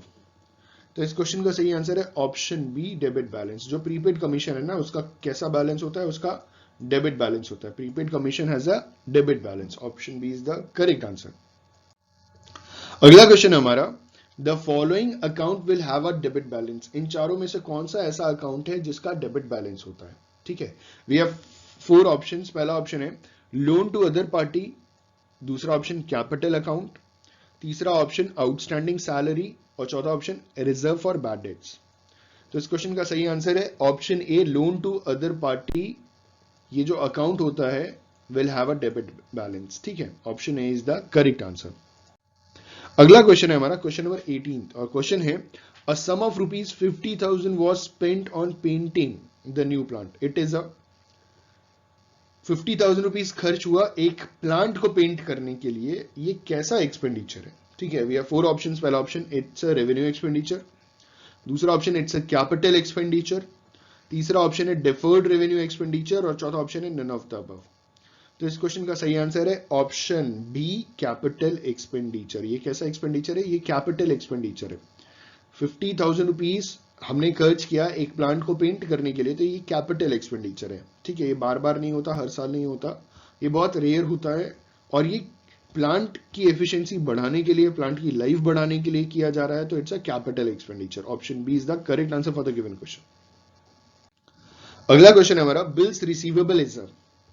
Bills receivable क्या है? It's an intangible asset, it's a tangible asset, it's a current asset और none of the above. तो इस question का सही आंसर है bills receivable is a current asset. Option C is the correct answer for the given question. अगला question है हमारा, prepaid insurance amount is a. जो इंश्योरेंस का प्रीपेड, जो हम पैसा भर देते हैं ना, प्रीमियम भर देते हैं, इसे कहते हैं prepaid insurance account is a. कैसा अकाउंट है? वैसे भी 3 तरीके के अकाउंट होते हैं, नॉमिनल अकाउंट है, पर्सनल अकाउंट है, रियल अकाउंट है या नन ऑफ द अबव. तो जो prepaid insurance account is a personal account. I repeat, prepaid insurance account is a personal account. Personal account की कैटेगरी में जाता है प्रीपेड इंश्योरेंस अकाउंट. ठीक है, अगला क्वेश्चन है हमारा, under annuity method interest is calculated on. Annuity method में जो इंटरेस्ट कैलकुलेट किया जा रहा है वो किस मेथड द्वारा कैलकुलेट किया जा रहा है? क्या तरीका इस्तेमाल किया जाता है? We have 4 options. पहला ऑप्शन है रिटन डाउन वैल्यू मेथड, दूसरा ऑप्शन ओरिजिनल कॉस्ट, तीसरा ऑप्शन स्क्रैप वैल्यू और चौथा option none of the above. तो इस क्वेश्चन का सही आंसर है ऑप्शन बी, ओरिजिनल कॉस्ट. जो एन्युटी मेथड होता है वहां इंटरेस्ट जो कैलकुलेट किया जाता है वो हमेशा ओरिजिनल कॉस्ट पे कैलकुलेट किया जाता है. ठीक है, अगला क्वेश्चन है हमारा, stock should be out of godown in the sequence in which they are arrive is based on. Godown में जब स्टॉक रखा जाता है तो जिस सीक्वेंस में स्टॉक रखा जाता है उसी सीक्वेंस में अगर स्टॉक को निकाला जाए तो ये कौन सा सिस्टम होता है, कौन सा मेथड होता है? ठीक है, वी हैव 4 ऑप्शंस. पहला ऑप्शन है LIFO, last in first out, दूसरा option FIFO, first in first out, तीसरा वेटेड एवरेज और चौथा हीफो. ठीक है, तो इस क्वेश्चन का सही आंसर है option B, FIFO, first in first out. क्योंकि क्वेश्चन आपसे क्या पूछ रहे हैं कि stock should be out of go down in the sequence in which they are arrived is based on FIFO method. जिस सीक्वेंस में गोडाउन के अंदर स्टॉक आए हैं उसी सीक्वेंस में बाहर निकल रहे हैं, तो जो पहले बार जाएगा तो first in first out. Option B is the correct answer for the given question. अगला क्वेश्चन है हमारा, all the expenditure of revenue nature goes to, जितने भी एक्सपेंडिचर रेवेन्यू नेचर के होते हैं वो कहां जाते हैं, ठीक है। We have 4 options. पहला ऑप्शन बैलेंस शीट, दूसरा ऑप्शन ट्रेडिंग अकाउंट, तीसरा option profit and loss account और चौथा ऑप्शन आइदर बी और सी। तो इस क्वेश्चन का सही आंसर है ऑप्शन डी, आइदर बी और सी, या तो ट्रेडिंग अकाउंट में जाएंगे या तो प्रॉफिट एंड लॉस अकाउंट में जाएंगे रेवेन्यू नेचर के एक्सपेंडिचर, ठीक है। अगला क्वेश्चन है हमारा, memorandum joint venture account is prepaid. It's not prepaid, it's prepared, sorry ये टाइपिंग एरर है, इट्स प्रिपेयर्ड। हम जो मेमोरेंडम जॉइंट वेंचर अकाउंट है वो कब बनाते हैं, ठीक है। We have 4 options. पहला option, when each co venture keeps records of their own joint venture transactions. दूसरा, when separate set of joint venture book is prepared. तीसरा, when each co venture keeps records of all the joint ventures transactions himself. और चौथा, none of the above. तो इस question का सही answer है option A, when each co venture keeps records of their own joint venture transactions then memorandum joint venture account is prepared. Prepaid नहीं है, prepared है, ठीक है, बनाया जाता है, ठीक है, माफ कीजिएगा ये एक टाइपिंग एरर है। अगला क्वेश्चन है हमारा, the party who sends the goods for sale on the fixed commission basis is known as. जो पार्टी गुड्स को बेचती है कमीशन के बेसिस के ऊपर, जो पार्टी गुड्स भेजती है, sorry, sends the goods for cell, जो पार्टी गुड्स को भेज रही है कमीशन बेसिस पे सेल करने के लिए, उस पार्टी को क्या बोलते हैं, ठीक है। We have 4 options. पहला ऑप्शन ड्रॉअर, दूसरा ऑप्शन ड्रॉई, तीसरा ऑप्शन पेई और चौथा ऑप्शन कंसाइनर। तो इस क्वेश्चन का सही आंसर है option D, consignor.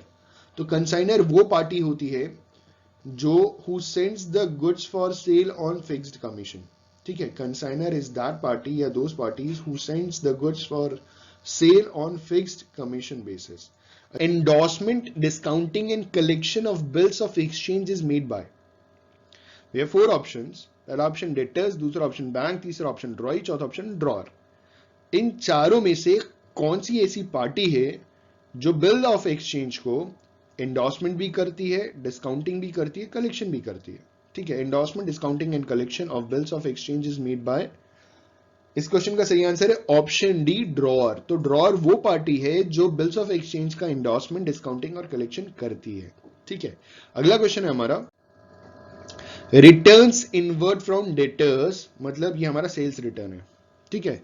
Returns inward from debtors appearing in the trial balance is deducted from.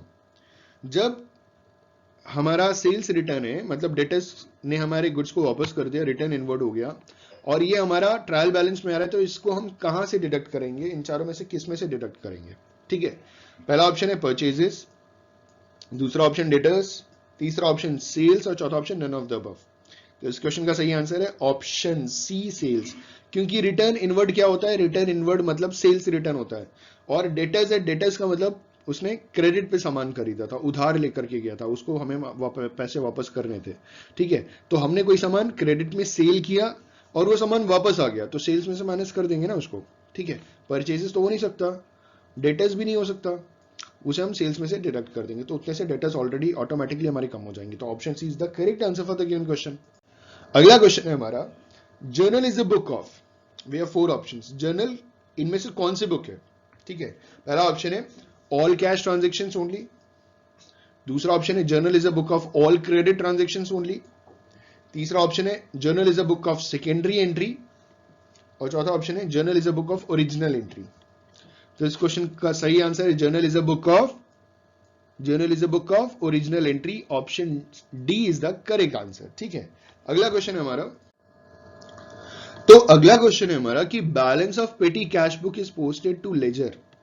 जो पेटी कैश बुक का जो बैलेंस बचता है ना, उसे हम किस अकाउंट में ट्रांसफर करते हैं, ठीक है। लेजर के पोस्टेड टू लेजर। अब ये कौन से लेजर में जा रहा है, वी हैव 4 ऑप्शंस। पहला ऑप्शन है इन द बैंक अकाउंट, दूसरा ऑप्शन है इन द कैश अकाउंट, तीसरा ऑप्शन है नोवेयर और चौथा ऑप्शन है बोथ ए एंड बी, ठीक है। तो इस क्वेश्चन का सही आंसर है option B, in the cash account. अगर पेटी कैश बुक में कुछ बैलेंस बच गया तो उसे हम कहां पोस्ट करेंगे, उसे हम कैश बुक में पोस्ट करेंगे। मतलब समझिएगा, जो पेटी कैश बुक होती है उसमें ऑलरेडी कैश अलॉट कर दिया जाता है कि छोटे मोटे खर्चे के लिए आपको इतना पैसा खर्च करना है, ठीक है। अगर उसमें से कुछ पैसे बच जाते हैं तो वो जो बचा हुआ पैसा है वो हम कहां ले जाकर के दिखाने वाले हैं, वो हम कैश बुक में दिखाने वाले हैं। तो option B is the correct answer for the given question. ठीक है, अगला क्वेश्चन है हमारा, petty cash is used for the payments of.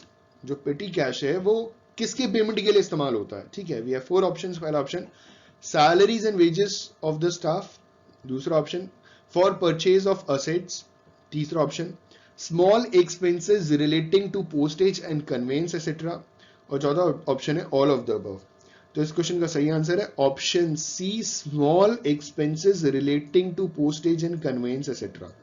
ठीक है, जो पेटी कैश जो इस्तेमाल होता है ना पेमेंट करने के लिए, वो छोटे मोटे खर्चे, जैसे अभी मैंने थोड़ी देर पहले आपको बताया, small expenses related to postage and conveyance etcetera.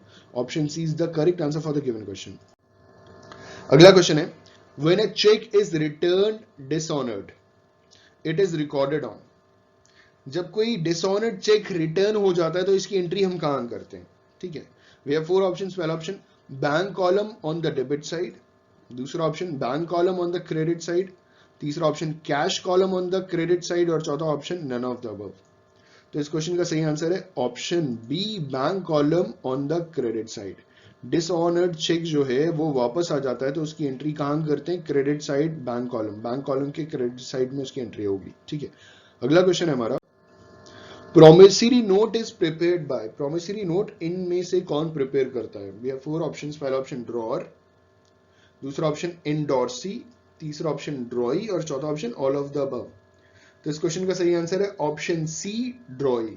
Promissory note कौन प्रिपेयर कर रहा है? ड्रॉई प्रिपेयर कर रहा है। Option C is the correct answer for the given question. अगला क्वेश्चन है हमारा, which of the following instrument is not a negotiable instrument. इन चारों में से कौन सा इंस्ट्रूमेंट नेगोशिएबल इंस्ट्रूमेंट नहीं है? ध्यान से देखिएगा, थोड़ा टेक्निकल है, समझने वाली चीज है। इन चारों में से कौन सा इंस्ट्रूमेंट नेगोशिएबल इंस्ट्रूमेंट नहीं है? नेगोशिएबल का मतलब होता है ट्रांसफरेबल। तो इन चारों में से कौन सा इंस्ट्रूमेंट ट्रांसफरेबल नेचर का नहीं है? ठीक है, पहला ऑप्शन है क्रॉस्ड चेक, दूसरा ऑप्शन बिल्स ऑफ एक्सचेंज, तीसरा ऑप्शन प्रोमिसरी नोट, और चौथा ऑप्शन बेरेस चेक। तो इस क्वेश्चन का सही आंसर है ऑप्शन ए, क्रॉस्ड चेक। अगर आपने एक बार चेक को क्रॉस कर दिया ना, 2 हॉरिजॉन्टल लाइन खींच दी ना लेफ्ट के ऊपर 2 कॉर्नर में, लेफ्ट, हाँ लेफ्ट ही में होता है ना, ऐसे आप देख सकते हैं स्क्रीन पे, ये ऐसे ऐसे करके 2 लाइन जब खींच दी जाती है तो ये अब नॉट नेगोशिएबल इंस्ट्रूमेंट हो गया है, नॉन नेगोशिएबल इंस्ट्रूमेंट हो गया। अब आपने 2 लाइन खींच दी, जिसका नाम अकाउंट नंबर लिख दिया, अब उसी के अकाउंट में पैसा जाएगा और किसी को वो एंडोर्स नहीं कर सकता, ट्रांसफर नहीं कर सकता। ठीक है, तो इस क्वेश्चन का सही आंसर है ऑप्शन ए, क्रॉस चेक। अगला क्वेश्चन है हमारा कि inventories are valued at lower cost और net realisable value by applying the principle of. 4 principle दिए हैं, इनमें से कौन से प्रिंसिपल को जो हम अप्लाई करते हैं तो इन्वेंट्रीज को वैल्यू किया जाता है लोअर कॉस्ट पे, नेट रियलाइजेबल वैल्यू। ठीक है, पहला ऑप्शन है हमारा प्रिंसिपल ऑफ कंजर्वेटिज्म, दूसरा ऑप्शन है हमारा प्रिंसिपल ऑफ कंसिस्टेंसी, तीसरा ऑप्शन है हमारा प्रिंसिपल ऑफ मटीरियलिटी, चौथा ऑप्शन है प्रिंसिपल ऑफ डिस्क्लोजर। तो इस क्वेश्चन का सही आंसर है option A, conservatism. Principle of conservatism के हिसाब से हम इन्वेंट्रीज को नेट रियलाइजेबल वैल्यू या जो भी लोअर कॉस्ट होगा ना उस पर हम वैल्यू करते हैं। तो option A is the correct answer for the given question. अगला क्वेश्चन है हमारा, an undervaluation of previous year's opening inventory will. जो पिछले साल का ओपनिंग इन्वेंट्री था उसका अगर हमने अंडर वैल्यूएशन किया है तो इसका कॉज क्या होगा? ठीक है, वी हैव 4 ऑप्शंस। पहला ऑप्शन है cause current year's net income to be overstated, दूसरा option cause previous year's net income to be understated, तीसरा cause previous year's net income to be overstated, और चौथा none of the above। तो इस question का सही answer है option C, cause previous year's net income to be overstated। अगर हमने प्रीवियस ईयर का ओपनिंग इन्वेंट्री कम करके दिखा दिया, अंडर वैल्यू करके दिखा दिया, तो प्रीवियस ईयर का जो नेट इनकम होगा वो बढ़ करके आएगा। ठीक है, option C is the correct answer for the given question. अगला क्वेश्चन है हमारा, the company charge interest on call in arrear at. जो कंपनी है ना वो कॉल्स इन अरियर किस रेट ऑफ इंटरेस्ट में चार्ज करती है? ठीक है, वी हैव 4 ऑप्शंस। पहला ऑप्शन है 5%, दूसरा ऑप्शन 5.5%, तीसरा ऑप्शन 6%, चौथा ऑप्शन 6.5%। तो इस क्वेश्चन का सही आंसर है ऑप्शन ए, 5%। जो कंपनी है वो चार्ज करती है interest on calls in arrear at the rate of 5% per annum. ठीक है, अगला क्वेश्चन है हमारा, the maximum amount of capital that a company can raise is called. जो मैक्सिमम अमाउंट होता है ना कैपिटल का, जो एक कंपनी मार्केट से रेज कर सकती है, ले सकती है, जो मैक्सिमम अमाउंट है वो कितना अमाउंट है। ठीक है, वी हैव 4 ऑप्शंस। पहला ऑप्शन है ऑथराइज कैपिटल, दूसरा ऑप्शन है सब्सक्राइब्ड कैपिटल, तीसरा ऑप्शन है इशूड कैपिटल और चौथा ऑप्शन है पेड अप कैपिटल। तो इस क्वेश्चन का सही आंसर है ऑप्शन ए ऑथराइज कैपिटल। जितना ऑथराइज किया गया आप उतना ही तो मार्केट से ले सकते हो, उससे ऊपर कहां ले पाओगे। ठीक है, अगला क्वेश्चन है हमारा, Chulbul Pandey and company limited forfeited 100 shares of 10 rupees each. Chulbul Pandey company ने फोरफीट किया 100 शेयर्स 10 रुपए के हिसाब से, ₹8 कॉल्ड अप। अच्छा, 10 रुपए का शेयर था लेकिन 8 रुपीज ही मांगा गया था अब तक, कॉल्ड अप वैल्यू सिर्फ 8 रुपीज थी। ठीक है, और ₹4 पेड ऑन एप्लीकेशन, 4 रुपए एप्लीकेशन में मांगा गया था। The amount to be forfeited with, अब कितने अमाउंट को आप फोरफीट करेंगे। अब क्वेश्चन समझिएगा, चुलबुल पांडे कंपनी लिमिटेड ने 100 शेयर्स 10 रुपए के जो थे मार्केट में, उसमें से 8 रुपए ही मांगे थे, मतलब टोटल 100 इंटू 8 800 रुपीज हो गया। ठीक है, जिसमें से 4 रुपीज पे किया गया था एप्लीकेशन में, बाकी 4 रुपीज नहीं पे किया गया था, मतलब 400 रिसीव हो गया था एप्लीकेशन में, बचा 400 अरियर हो गया था। ठीक है, वो रिसीव नहीं हुआ था। अब ये लोग कितना रुपए फोरफीट करेंगे, तो भैया जितना रिसीव हुआ उतना ही तो आप फोरफीट करोगे। ठीक है, फोरफीट करने का मतलब जब्त करना होता है ना। तो वी हैव 4 ऑप्शंस, पहला ऑप्शन 800, दूसरा ऑप्शन 400, तीसरा ऑप्शन 600, चौथा option none of the above. तो इस क्वेश्चन का सही आंसर है option B 400 rupees.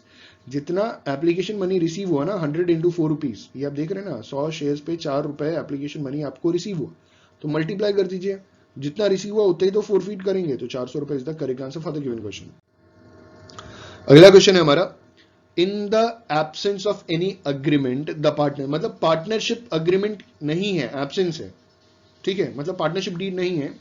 The partners are entitled to interest on loan advances advance to the firm at the rate of. तो जो पार्टनर्स हैं, अगर उन्होंने फर्म को लोन दिया है तो उनको कितना परसेंटेज रिसीव होगा। ठीक है, वी हैव 4 ऑप्शंस, पहला ऑप्शन 5%, दूसरा ऑप्शन 6.5%, तीसरा ऑप्शन 6%, चौथा ऑप्शन 5.5%। तो इस क्वेश्चन का सही आंसर है option C 6%। In the absence of any agreement, the partners are entitled to interest on the loan advance to the firm at the rate of 6% per annum. ठीक है, option C is the correct answer for the given question.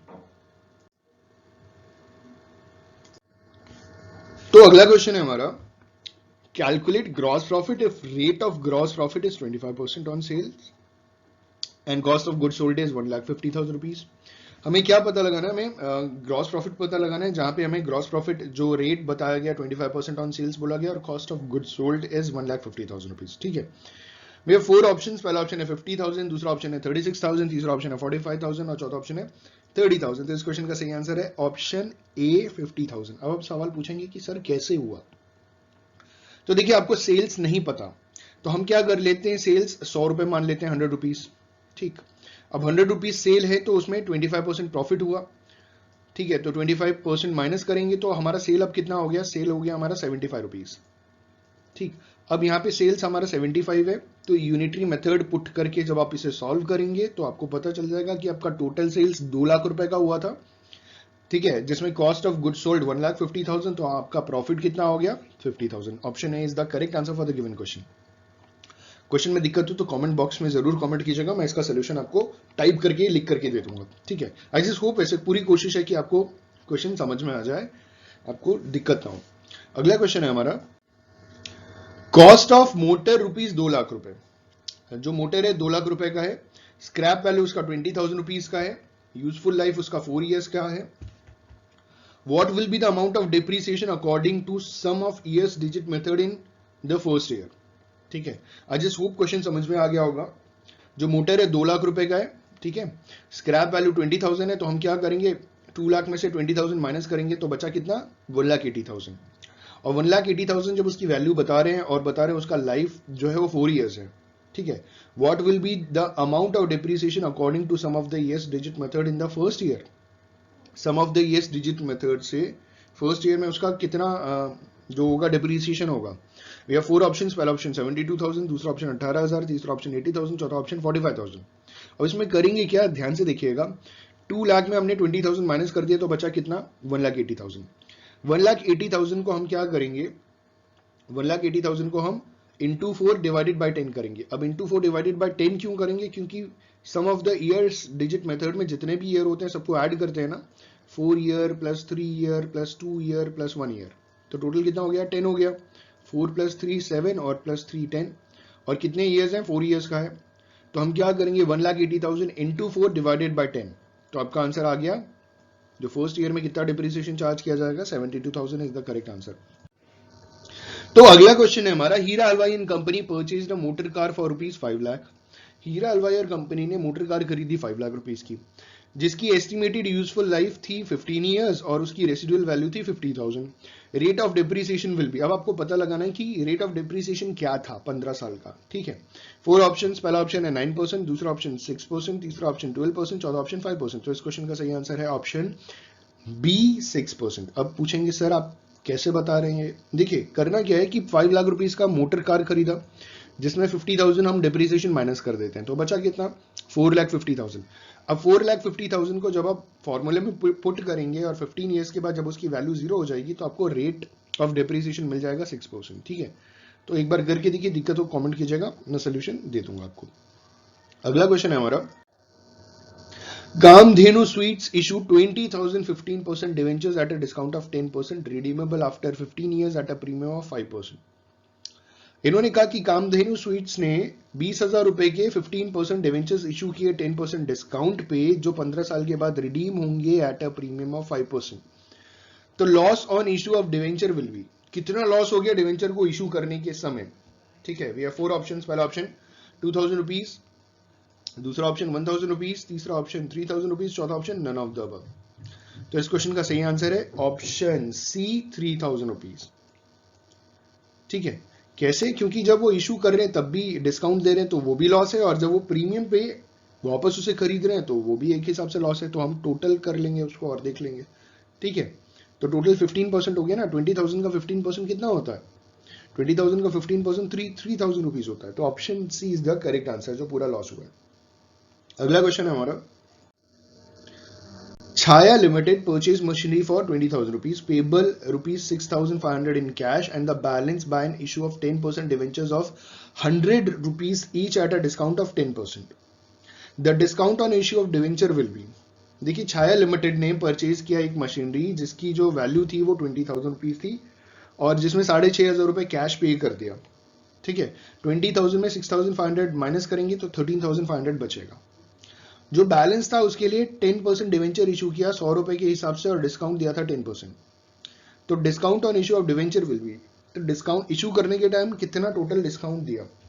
We have 4 options, पहला option 1,000, दूसरा option 1,500, तीसरा option 1,400 और चौथा option none of the above. तो इस question का सही आंसर है ऑप्शन बी 1,500, ठीक है।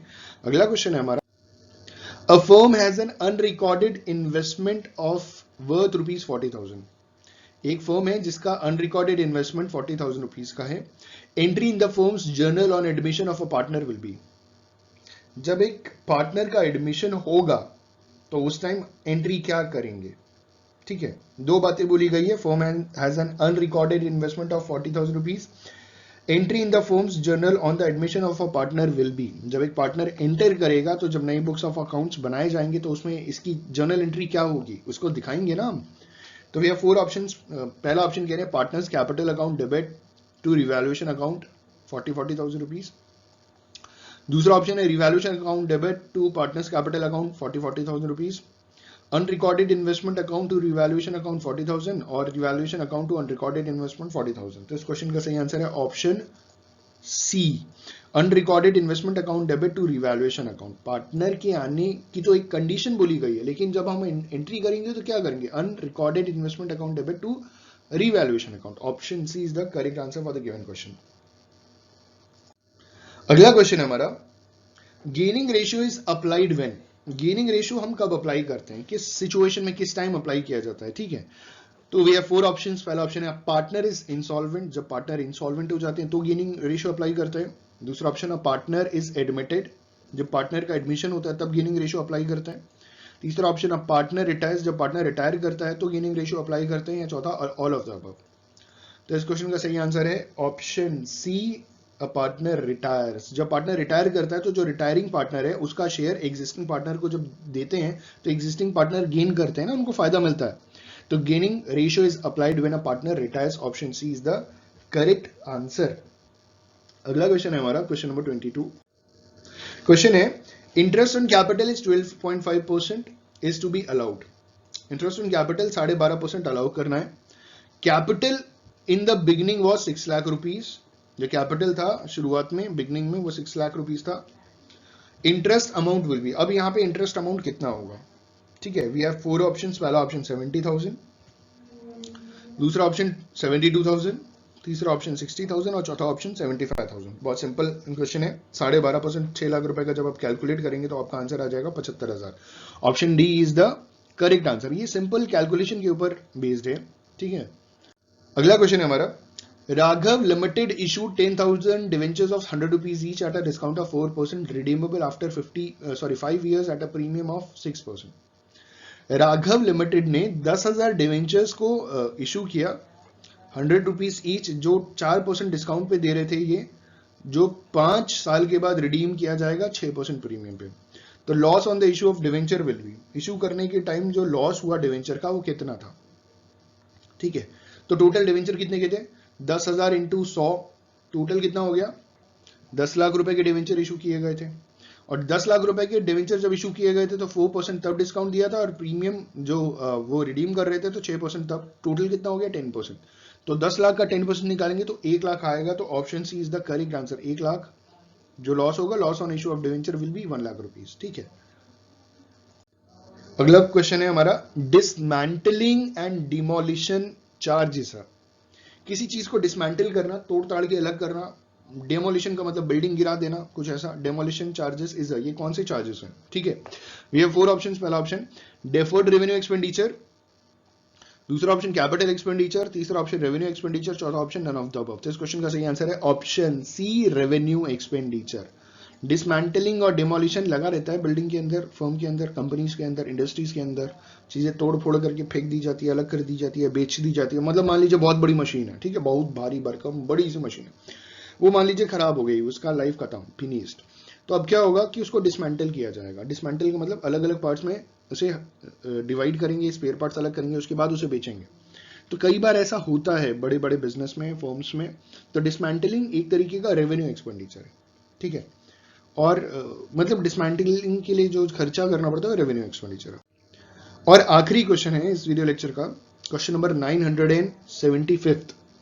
तो क्वेश्चन क्या कह रहा है, ऑन इक्विटी, माफ कीजिएगा यहाँ पे ये थोड़ी इक्विटी की स्पेलिंग गलत है, यहाँ टी लापता गंज हो गया है, ठीक है, अब समझिएगा। On equity shares of ₹20 the company has called up 16। 20 रुपए फेस वैल्यू था इक्विटी शेयर का, और कंपनी ने कितना कॉल्ड अप किया, कितना मांगा अब तक, 16 rupees, but actually received 14 rupees. तो 2 रुपए का झोल झाल हो गया, नुकसान हो गया। The share capital would be credited by, अब शेयर कैपिटल कितने रुपए से क्रेडिट होगा, ठीक है। We have 4 options. पहला ऑप्शन 20, दूसरा ऑप्शन 16, तीसरा ऑप्शन 18, चौथा ऑप्शन 10। तो इस क्वेश्चन का सही आंसर है ऑप्शन बी, 16 रुपीज। देखिए इक्विटी शेयर कितने का था, 20 रुपीज का था, ठीक है। कंपनी ने कितना मांगा, 16 मांगा, लेकिन रिसीव कितना हुआ, 14 हुआ। लेकिन कंपनी ने मांगा कितना, 16, तो शेयर कैपिटल में हम 16 ही तो दिखाएंगे। तो option B is the correct answer for the given question. Net salary paid to employees is ₹4 lakh in cash after deducting income tax ₹50,000, professional tax ₹10,000, salary account will be debited with। जो net salary पे की गई है वो है 4 lakh rupees. Net salary का मतलब gross salary में जो भी हमारे खर्चे वर्चे हैं ना, टैक्सेस वैक्सेस, वो जब डिडक्ट कर देते हैं तो हमें मिलता है नेट सैलरी, ठीक है। तो नेट सैलरी पे किया है 4 लाख रुपीज कैश में, और ये पे करने से पहले 50,000 इनकम टैक्स डिडक्ट कर दिया था उसमें, और साथ ही साथ 10,000 रुपीज का प्रोफेशनल टैक्स डिडक्ट कर दिया था। अब सवाल पूछा गया है कि सैलरी अकाउंट में कितने रुपए से हम सैलरी अकाउंट को डेबिट करेंगे, ठीक है। We have 4 options. पहला ऑप्शन है 5 लाख रुपीज, दूसरा ऑप्शन 4,60,000, तीसरा ऑप्शन 5,60,000 और चौथा ऑप्शन 4,50,000। तो इस क्वेश्चन का सही आंसर है ऑप्शन बी, 4,60,000। आपकी सैलरी स्टार्टिंग में थी 4,60,000, मतलब आपके सैलरी अकाउंट में हम डेबिट कितना करेंगे 4,60,000। अब 4,60,000 में आपने 50,000 इनकम टैक्स पे कर दिया और 10,000 आपने प्रोफेशनल टैक्स पे कर दिया, तो बचा कितना, ये ऊपर 4 लाख रुपीज। ठीक है, तो इस क्वेश्चन का सही आंसर है ऑप्शन बी, 4,60,000 आपके सैलरी अकाउंट में हम डेबिट करेंगे। अगला क्वेश्चन है हमारा, Shivani and Medhavi are partner sharing profits equally. दो पार्टनर्स हैं शिवानी और मेधावी, और दोनों पार्टनर्स क्या कर रहे हैं, जो प्रॉफिट है वो बराबर से आपस में बांट रहे हैं। They admitted Mamta for 1/3 share in the firm. उन्होंने ममता को एडमिट किया फर्म में, मतलब admission of a new partner हुआ ममता का, और ममता को फर्म का 1/3 प्रॉफिट दिया जा रहा है। The new profit sharing ratio will be, जो नया प्रॉफिट शेयरिंग रेशियो है वो क्या होगा। ठीक है, वी हैव 4 ऑप्शंस। पहला ऑप्शन है 2:2:1, दूसरा ऑप्शन 1:1:1, तीसरा ऑप्शन 1:2:3 और चौथा ऑप्शन 3:2:1। तो इस क्वेश्चन का सही आंसर है ऑप्शन बी, 1:1:1। जो पुराने पार्टनर्स थे बराबर बांट रहे थे, नए पार्टनर के आने के बाद 3 पार्ट में डिवाइड हो गया। तीसरे पार्टनर जो ममता थी उसको भी 1/3 मिल रहा था, तो जो बचा 2/3 वो शिवानी मेधावी 1/3 आपस में डिवाइड कर लेंगे। तो हमारा जो आंसर है दैट इज 1:1:1। ठीक है, अब इसे सॉल्व करेंगे, बहुत सिंपल क्वेश्चन है, आराम से सॉल्व हो जाएगा। अगला क्वेश्चन है हमारा, MNO are partner sharing profits and losses in the ratio 5:4:3। 3 partners हैं MNO, और तीनों प्रॉफिट शेयरिंग रेशियो जो है ना उनका, प्रॉफिट और लॉस शेयरिंग रेशियो वो है 5:4:3। O retires, and if MNN shares profit of O in 4:3, then the new profit sharing ratio will be। बहुत बढ़िया क्वेश्चन है। क्वेश्चन है कि 3 पार्टनर्स हैं MNO और तीनों का प्रॉफिट शेयरिंग रेशियो 5:4:3 है। O रिटायर हो रहे हैं और जो O का शेयर है ना वो M और N 4:3 में आपस में डिवाइड कर ले रहे हैं। तो जो नया प्रॉफिट शेयरिंग रेशियो होगा वो क्या होगा। तो वी हैव 4 ऑप्शंस। पहला ऑप्शन है 5:4, दूसरा ऑप्शन 4:3, तीसरा ऑप्शन 5:3 और चौथा ऑप्शन 47:37। तो इस क्वेश्चन को जब आप सॉल्व करेंगे तो इस क्वेश्चन का सही आंसर आएगा 47:37। ठीक है, अगला क्वेश्चन है हमारा, following figures have been taken from the trial balance of Anjani limited. Anjani limited के ट्रायल बैलेंस के कुछ फिगर्स दिए हुए हैं, और फिगर्स में बोला गया है कि कॉस्ट ऑफ गुड्स सोल्ड 45,000 का है, सेल्स 60,000 रुपीज का है, क्लोजिंग स्टॉक 10,000 रुपीज का है, अमाउंट ऑफ ग्रॉस प्रॉफिट पता लगाना है। तो आपको मालूम है ना, सेल्स में हम cost of good sold deduct कर देंगे तो हमें ग्रॉस प्रॉफिट मिल जाएगा। इसका मतलब 60,000 में 45,000 जब हम डिडक्ट करेंगे तो आएगा हमारा आंसर 15,000। तो 15,000 क्या हो गया हमारा, 15,000 हमारा ग्रॉस प्रॉफिट हो गया। ठीक है, तो आप पहले ही ऑप्शन देख सकते हैं 15,000। तो कॉस्ट ऑफ गुड सोल्ड 45,000 का था, जिसमें सेल्स का जो प्राइस था वो 60,000 था। क्लोजिंग स्टॉक से यहाँ पे मतलब नहीं है हमको। ठीक है, यहाँ पे अब आप ये कहेंगे सर ट्रेडिंग अकाउंट बना करके सॉल्व करेंगे, तो देखिए सेल्स मतलब आपको सेलिंग प्राइस मिला है, कितने रुपए का सामान बेचा है ये भी बता दिया गया है, मतलब 45,000 रुपीज का सामान 60,000 में सेल किया है। तो जो बैलेंस है 15,000 ये आपका ग्रॉस प्रॉफिट है। तो option A is the correct answer for the given question. अगला क्वेश्चन है हमारा, in January 2015 Kabir purchase machinery for ₹1 lakh. जनवरी 2015 में कबीर ने मशीन खरीदी 1 लाख रुपए की। Depreciation is charge 20% by diminishing balance method. उसमें डेप्रीसिएशन जो चार्ज होता वो 20% के हिसाब से डिमिनिशिंग बैलेंस मेथड लगता। ठीक है, eight the end of the 3rd year it was sold for 28,000 rupees. तीसरे साल के अंत में उस मशीन को 28,000 रुपीज में बेच दिया गया। प्रॉफिट और loss on the sale will be. अब ये प्रॉफिट था कि लॉस था ये तो आपको पता करना पड़ेगा। We have 4 options. पहला ऑप्शन है लॉस ऑफ 23,200, दूसरा ऑप्शन है लॉस ऑफ 40,000, तीसरा ऑप्शन लॉस प्रॉफिट ऑफ 20,000 और चौथा ऑप्शन प्रॉफिट ऑफ 20,200। तो इस क्वेश्चन को जब आप सॉल्व करेंगे तो आपका आंसर आएगा ऑप्शन ए 23,200। ठीक है, मैंने भी सॉल्व किया, अब मैं बताता हूं कि ये आया कैसे। ठीक है, सबसे पहले क्या करेंगे, क्योंकि डिमिनिशिंग बैलेंस मेथड है 20% लगेगा, हम 3 साल का डिमिनिशिंग बैलेंस मेथड के हिसाब से 1 लाख रुपए के ऊपर डेप्रीसिएशन चार्ज करेंगे। 1 लाख का 20% डेप्रीसिएशन पहले साल के अंत में लगेगा जो है 20,000 रुपीज। ठीक है, अब बचा कितना 80,000।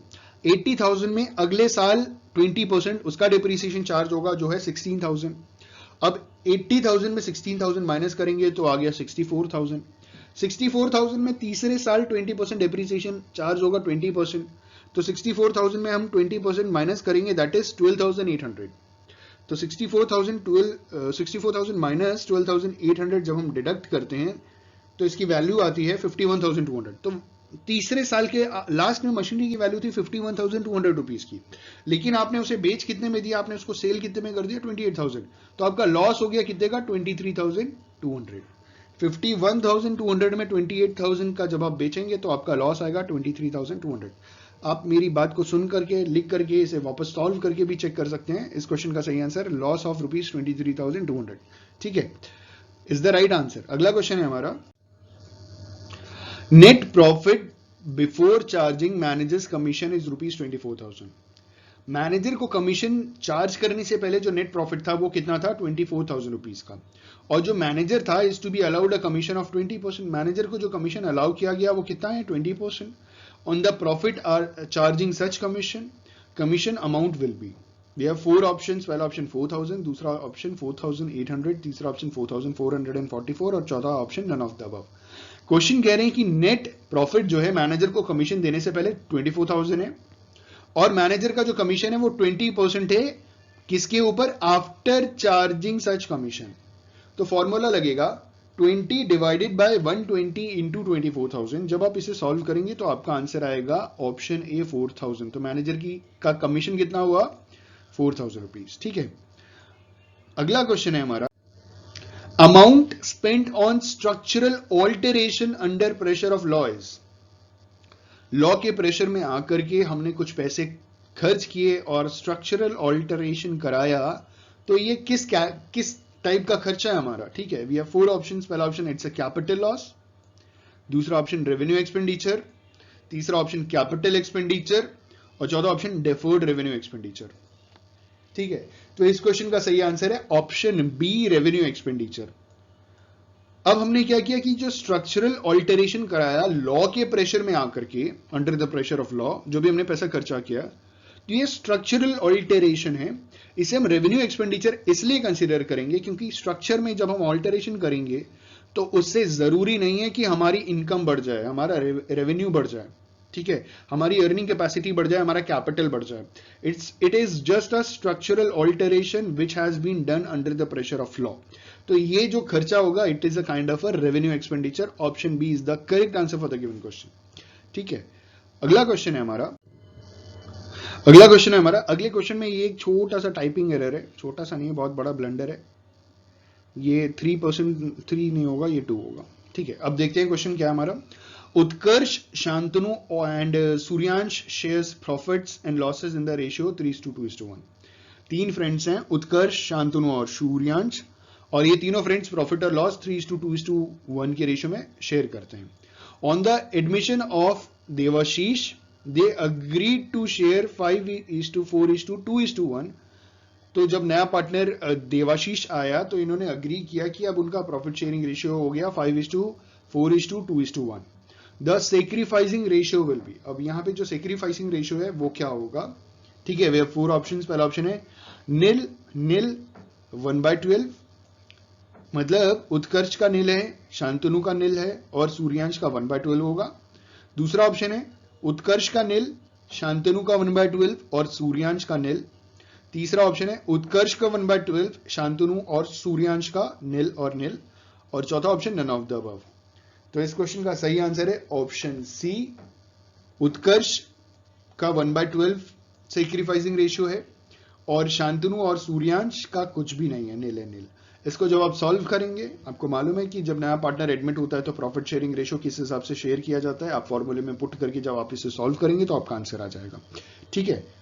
और ऑप्शन सी बिल्कुल सही आंसर है, मैंने भी कई बार सॉल्व करके दिखा है। अगला क्वेश्चन है हमारा, Saif was holding 100 shares of 10 rupees each of a company. Saif के पास 100 शेयर थे 10-10 रुपए के हिसाब से एक कंपनी के, on which he had paid ₹4 on application and 3 on allotment. जिसमें सैफ ने 7 रुपीज ऑलरेडी पे कर दिया था, 4 रुपीज उसने पे किया था एप्लीकेशन में और 3 रुपीज अलॉटमेंट में, बट ही कुड नॉट पे ₹2 ऑन फर्स्ट कॉल। उन्होंने 2 रुपए फर्स्ट कॉल पे नहीं किया और इसके बाद तुरंत उनके शेयर फोरफीट हो गए। Forfeited shares account will be credited with, ठीक है। तो फोरफीचर जो शेयर होगा ना, फोरफीटेड शेयर्स का जो अकाउंट होगा वो कितने रुपए से क्रेडिट होगा, तो अब ध्यान दीजिएगा, हम ऑप्शन पे नहीं जाएंगे, क्वेश्चनिंग को देखेंगे ध्यान से। सैफ के पास कितने शेयर थे? 100 शेयर थे, ठीक है। कितने रुपए के? 10 रुपीज के हिसाब से। अब सैफ ने पे कितना किया था? 4 रुपीज एप्लीकेशन में already paid and 3 rupees allotment में, तो टोटल सैफ ने कितना पे किया था? 7 रुपीज पे किया था, मतलब 3 + 4 = 7। अब 7 रुपीज के हिसाब से उसने 100 शेयर्स के कितने पे किए थे? 700 रुपीज। तो मेरे दोस्त, जितना हम पे करते हैं कंपनी को, ऑलरेडी हमने पे कर दिया है, वही अमाउंट तो फोरफीट होता है। तो 700 रुपीज पूरा का पूरा क्या होगा? फोरफीट हो जाएगा। तो ये जो सवाल पूछा गया है कि forfeited share account will be credited with option C 700 rupees. I just hope कि मैं सफल हो पा रहा हूं कोशिश में, कि मैं जो बोल रहा हूं वो आपको समझ में आ रहा होगा। अगर दिक्कत आ रही है तो आप प्लीज कमेंट कीजिएगा, मैं आपको टाइप करके वापस समझाने की कोशिश करूंगा। मैं यहाँ पे नहीं करता हूँ, रीजन ये कि ऑलरेडी ये 25 क्वेश्चन के वीडियोस बहुत बड़े हो जाते हैं, 25 मिनट्स, 30 मिनट्स, 35 मिनट्स तक पहुंच जाते हैं। तो अगर मैं और समझाना शुरू कर दूंगा तो ये हो सकता है 1-1 घंटे के हो जाए, तो मुझे लगता है कि वो बहुत ज्यादा ही बड़ा हो जाएगा। तो अगर दिक्कत होती है तो आप कमेंट कर सकते हैं, लेकिन आई जस्ट बिलीव कि आपको ये क्वेश्चन समझ में आएगा। तो इस क्वेश्चन का सही आंसर है ऑप्शन सी 700 रुपीज। अगला क्वेश्चन है हमारा, the following information pertains to Arun limited. Arun limited के यहां से कुछ हमारे पास इंफॉर्मेशन आया है और इंफॉर्मेशन कुछ इस प्रकार है। Equity share capital called up 1 lakh rupees, calls in arrear 10,000 rupees, calls in advance 10,000 rupees, propose dividend 15%, the amount of propose dividend payable is. ठीक है, अब सवाल पूछा गया है कि अब आपका जो प्रपोज डिविडेंड होगा ना, वो कितने रुपए का होगा। इक्विटी शेयर कैपिटल मांगा गया था 1 लाख रुपए का, जिसमें अरियर हो गया कितना? 10,000 रुपीज। ठीक है, कॉल से इन एडवांस मिल गया था आपको 10,000 रुपीज का, प्रपोज डिविडेंड 15%। तो अब आप देखिएगा कि 1 लाख रुपए में हम 10,000 रुपीज डिडक्ट कर देंगे। ठीक, अब 10,000 जब हम डिडक्ट करेंगे तो आएगा कितना? 90,000। अब आप पूछेंगे सर ये 10,000 कौन सा डिडक्ट किया, ये अरियर वाला कि एडवांस वाला? देखिए अरियर वाला डिडक्ट करेंगे हम, क्योंकि ये पैसा रिसीव नहीं हुआ, तो पैसा रिसीव नहीं हुआ तो इसके ऊपर हम डिविडेंड क्यों पे करेंगे। ठीक है, और ये ऑलरेडी हमको एडवांस में मिल चुका है। तो 1 लाख रुपीज में 10,000 ये अरियर वाला हम डिडक्ट कर देंगे, तो बचा कितना? 90,000। 90,000 का 15% जब आप निकालेंगे तो आपका आंसर आएगा 13,500। तो option B is the correct answer for the given question, जहां पे जो भी प्रपोज डिविडेंड है ना वो 13,500 रुपीज आएगा। 90,000 का 15% आप निकालेंगे तो 10% होता है 9,000 और 5% होता है 4,500। तो 9,000 + 4,500 विल गिव यू 13,500। तो प्रपोज डिविडेंड का अमाउंट ऑप्शन बी 13,500। ठीक है, अगला क्वेश्चन है हमारा, Singhal limited purchase the business of Aman limited for ₹9 lakh. Singhal limited ने क्या किया? अमन लिमिटेड का बिजनेस 9 लाख रुपीज में परचेज किया। Payable is fully paid shares of 100 rupees each. चलिए ठीक है, 100 रुपए के शेयर्स के हिसाब से खरीद लिया। Shares were issued at a premium of 25%। Shares जो है वो प्रीमियम पे इशू किए गए थे और 25% प्रीमियम था। Number of shares issued against purchase consideration will be. ये परचेज कंसिडरेशन का क्वेश्चन है और बहुत इजी क्वेश्चन है। इन्होंने बोला कि नंबर ऑफ शेयर्स कितने होंगे परचेज कंसिडरेशन में। सिंगल लिमिटेड ने परचेज किया अमन लिमिटेड से 9 लाख रुपए का असेट, मशीनरी जो भी है, ठीक है। उसके बदले में इन्होंने कहा कि हम 100 रुपए का शेयर इशू करेंगे एट अ प्रीमियम ऑफ 25%। तो एक शेयर कितने का बढ़ गया? 125 रुपीज। जब हम 9 लाख को 125 से डिवाइड करेंगे ना, तो हमारा आंसर आएगा 7,200 शेयर्स। तो कितने शेयर्स इशू होंगे? ऑप्शन है 7,200। आप सॉल्व करके देख सकते हैं, 9 लाख डिवाइडेड बाय 125। 125 क्यों? क्योंकि 100 रुपीज का फेस वैल्यू है शेयर का और 25 रुपीज प्रीमियम पे बेचा जा रहा है, मतलब बेचा क्या जा रहा है? दिया जा रहा है। तो 125 रुपीज का एक शेयर हो गया। 9 लाख को 125 से डिवाइड करेंगे तो टोटल नंबर ऑफ शेयर्स आ गए 7,200। Option is the correct answer. अगला क्वेश्चन है हमारा, credit balance in the ledger will be. We have 4 options. Ledger में इनमें से कौन सा क्रेडिट बैलेंस है? ठीक है, पहला कह रहे हैं अ रेवेन्यू और एन असेट, दूसरा ऑप्शन अ रेवेन्यू और अ लाइबिलिटी, तीसरा ऑप्शन एन एक्सपेंसेस और एन असेट, और चौथा कह रहे हैं नन ऑफ द अबव। तो इस क्वेश्चन का सही आंसर है ऑप्शन बी अ रेवेन्यू और अ लायबिलिटी। जो होता है ना ऑप्शन बी अ रेवेन्यू और a liability is a credit balance in the ledger. ठीक है, अगला क्वेश्चन है हमारा, gross profit is the difference between. जो ग्रॉस प्रॉफिट है वो किन का डिफरेंस होता है? ठीक, वी हैव 4 ऑप्शंस। पहला option sales and cost of goods sold, जब हम सेल्स में से कॉस्ट ऑफ गुड सोल्ड को माइनस करेंगे तो ग्रॉस प्रॉफिट आएगा। दूसरा कह रहे सेल्स एंड डायरेक्ट एक्सपेंसेस। तीसरा कह रहे सेल्स एंड परचेजेस को जब हम डिडक्ट करेंगे तो ग्रॉस प्रॉफिट आएगा। और चौथा कह रहे हैं नन ऑफ द अबव। तो इस क्वेश्चन का सही आंसर है option A, sales and cost of good sold को जब हम डिडक्ट करते हैं ना तो हमें क्या मिलता है, ग्रॉस प्रॉफिट। जब सेल्स में से कॉस्ट ऑफ गुड सोल्ड को डिडक्ट करेंगे तो हमें क्या मिलेगा, ग्रॉस प्रॉफिट। ठीक है, option A is the correct answer. अगला क्वेश्चन है हमारा, closing entry for transfer of net profit ₹6,300 to the capital account will be. जो नेट प्रॉफिट है 6,300 का, इसकी क्लोजिंग एंट्री जब हम करेंगे कैपिटल अकाउंट में तो क्या हमारा एंट्री होगा, जर्नल एंट्री इसकी क्या होगी। ठीक है, वी हैव 4 ऑप्शंस। पहला ऑप्शन है trading account debit 6,300 to balance sheet 6,300। दूसरा है profit and loss account debit 6,300 to personal account 6,300। तीसरा ऑप्शन है profit and loss account debit 6,300 to capital account 6,300।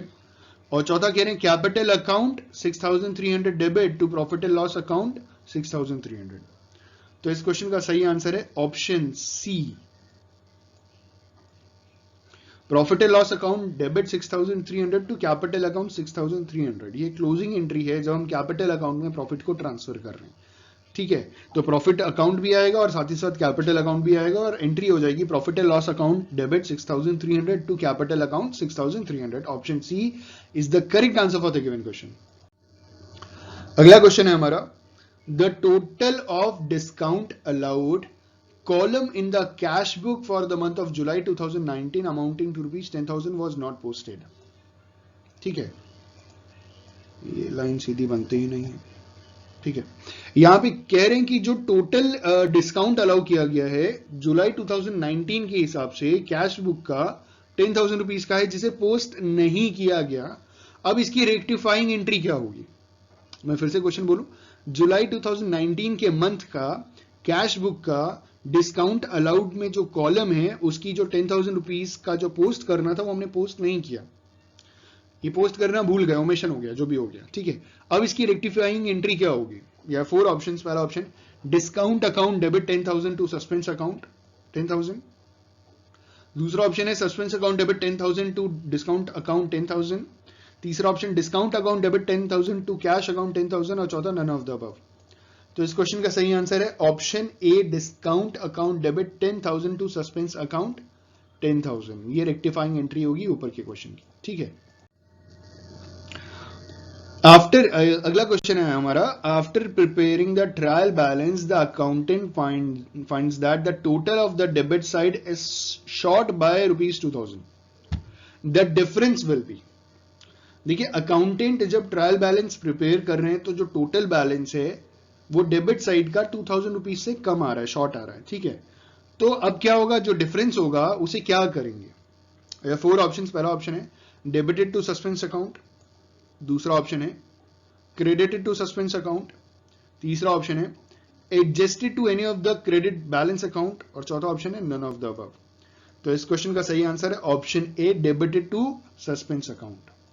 ठीक है, तो जो हमारे अकाउंटेंट साहब होंगे वो क्या करेंगे, 2,000 रुपीज को सस्पेंस अकाउंट में डेबिट कर देंगे, क्योंकि 2,000 रुपए से शॉर्ट आ रहा है तो दिखाएंगे, कैसे दिखाएंगे, क्या हो गया झुलझाल। तो उसके लिए आप क्या करेंगे, आप डेबिट करेंगे सस्पेंस अकाउंट को 2,000 रुपीज। अगला क्वेश्चन है, बहुत अच्छा क्वेश्चन है, ध्यान से देखिएगा। Goods purchase worth ₹2 lakh. 2 lakh rupees का आपने गुड्स खरीदा एंड वर सोल्ड फॉर 1,60,000। और 1,60,000 का क्या किया, बेचा। मार्जिन था 20% ऑन सेल्स। क्लोजिंग स्टॉक कितना होगा।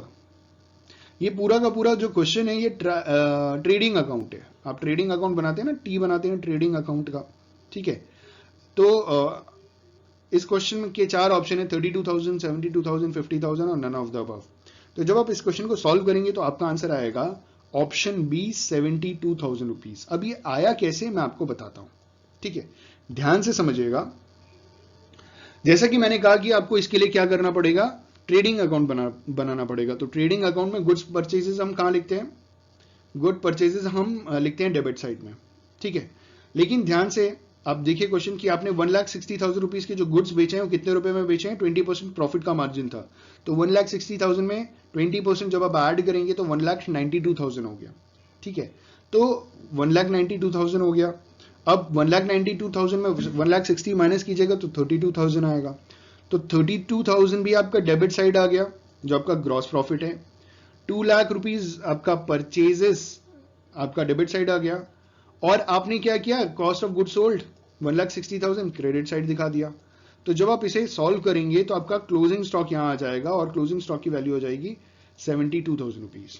ठीक, आपको करना क्या है, आपको 2 लाख रुपीज में 32,000 एज अ प्रॉफिट ऐड करना है। तो कितना हो गया, 2,32,000। अब 2,32,000 में 1,60,000 जब आप माइनस करेंगे क्रेडिट वाला तो आपका आंसर आ जाएगा 72,000 जो आपका क्लोजिंग स्टॉक है। तो option B is the correct answer. अगला क्वेश्चन है हमारा, journal entry for wages paid is ₹3,000 for installation of plant will be. ठीक है, प्लांट के इंस्टॉलेशन में 3,000 रुपीज हमने क्या किया, वेजेस पे किया। तो इसकी जर्नल एंट्री क्या होगी? We have 4 options. पहला ऑप्शन है आपको डेबिट करना है इंस्टॉलेशन ऑफ प्लांट अकाउंट और क्रेडिट करना है कैश अकाउंट वर्थ ₹3,000। आपको डेबिट करना है वेजेस अकाउंट और क्रेडिट करना है कैश अकाउंट ₹3,000। आप डेबिट करेंगे प्लांट अकाउंट और क्रेडिट करेंगे कैश अकाउंट 3,000। और चौथा ऑप्शन है नन ऑफ द अबव। तो इस क्वेश्चन का सही आंसर होगा ऑप्शन सी, डेबिट करेंगे प्लांट अकाउंट और क्रेडिट करेंगे कैश अकाउंट 3,000 रुपीज। ठीक है, अगला क्वेश्चन है हमारा, on January 1st Manoj paid salary amounting to ₹20,000। This is 1 जनवरी को मनोज ने सैलरी पे किया 20,000 रुपए का। और ये क्या है? ठीक है, वी हैव 4 ऑप्शंस। पहला ऑप्शन है it's a transaction, it is an event, it is both an event and a transaction और नन ऑफ द अबव। तो इस क्वेश्चन का सही आंसर है option A, transaction.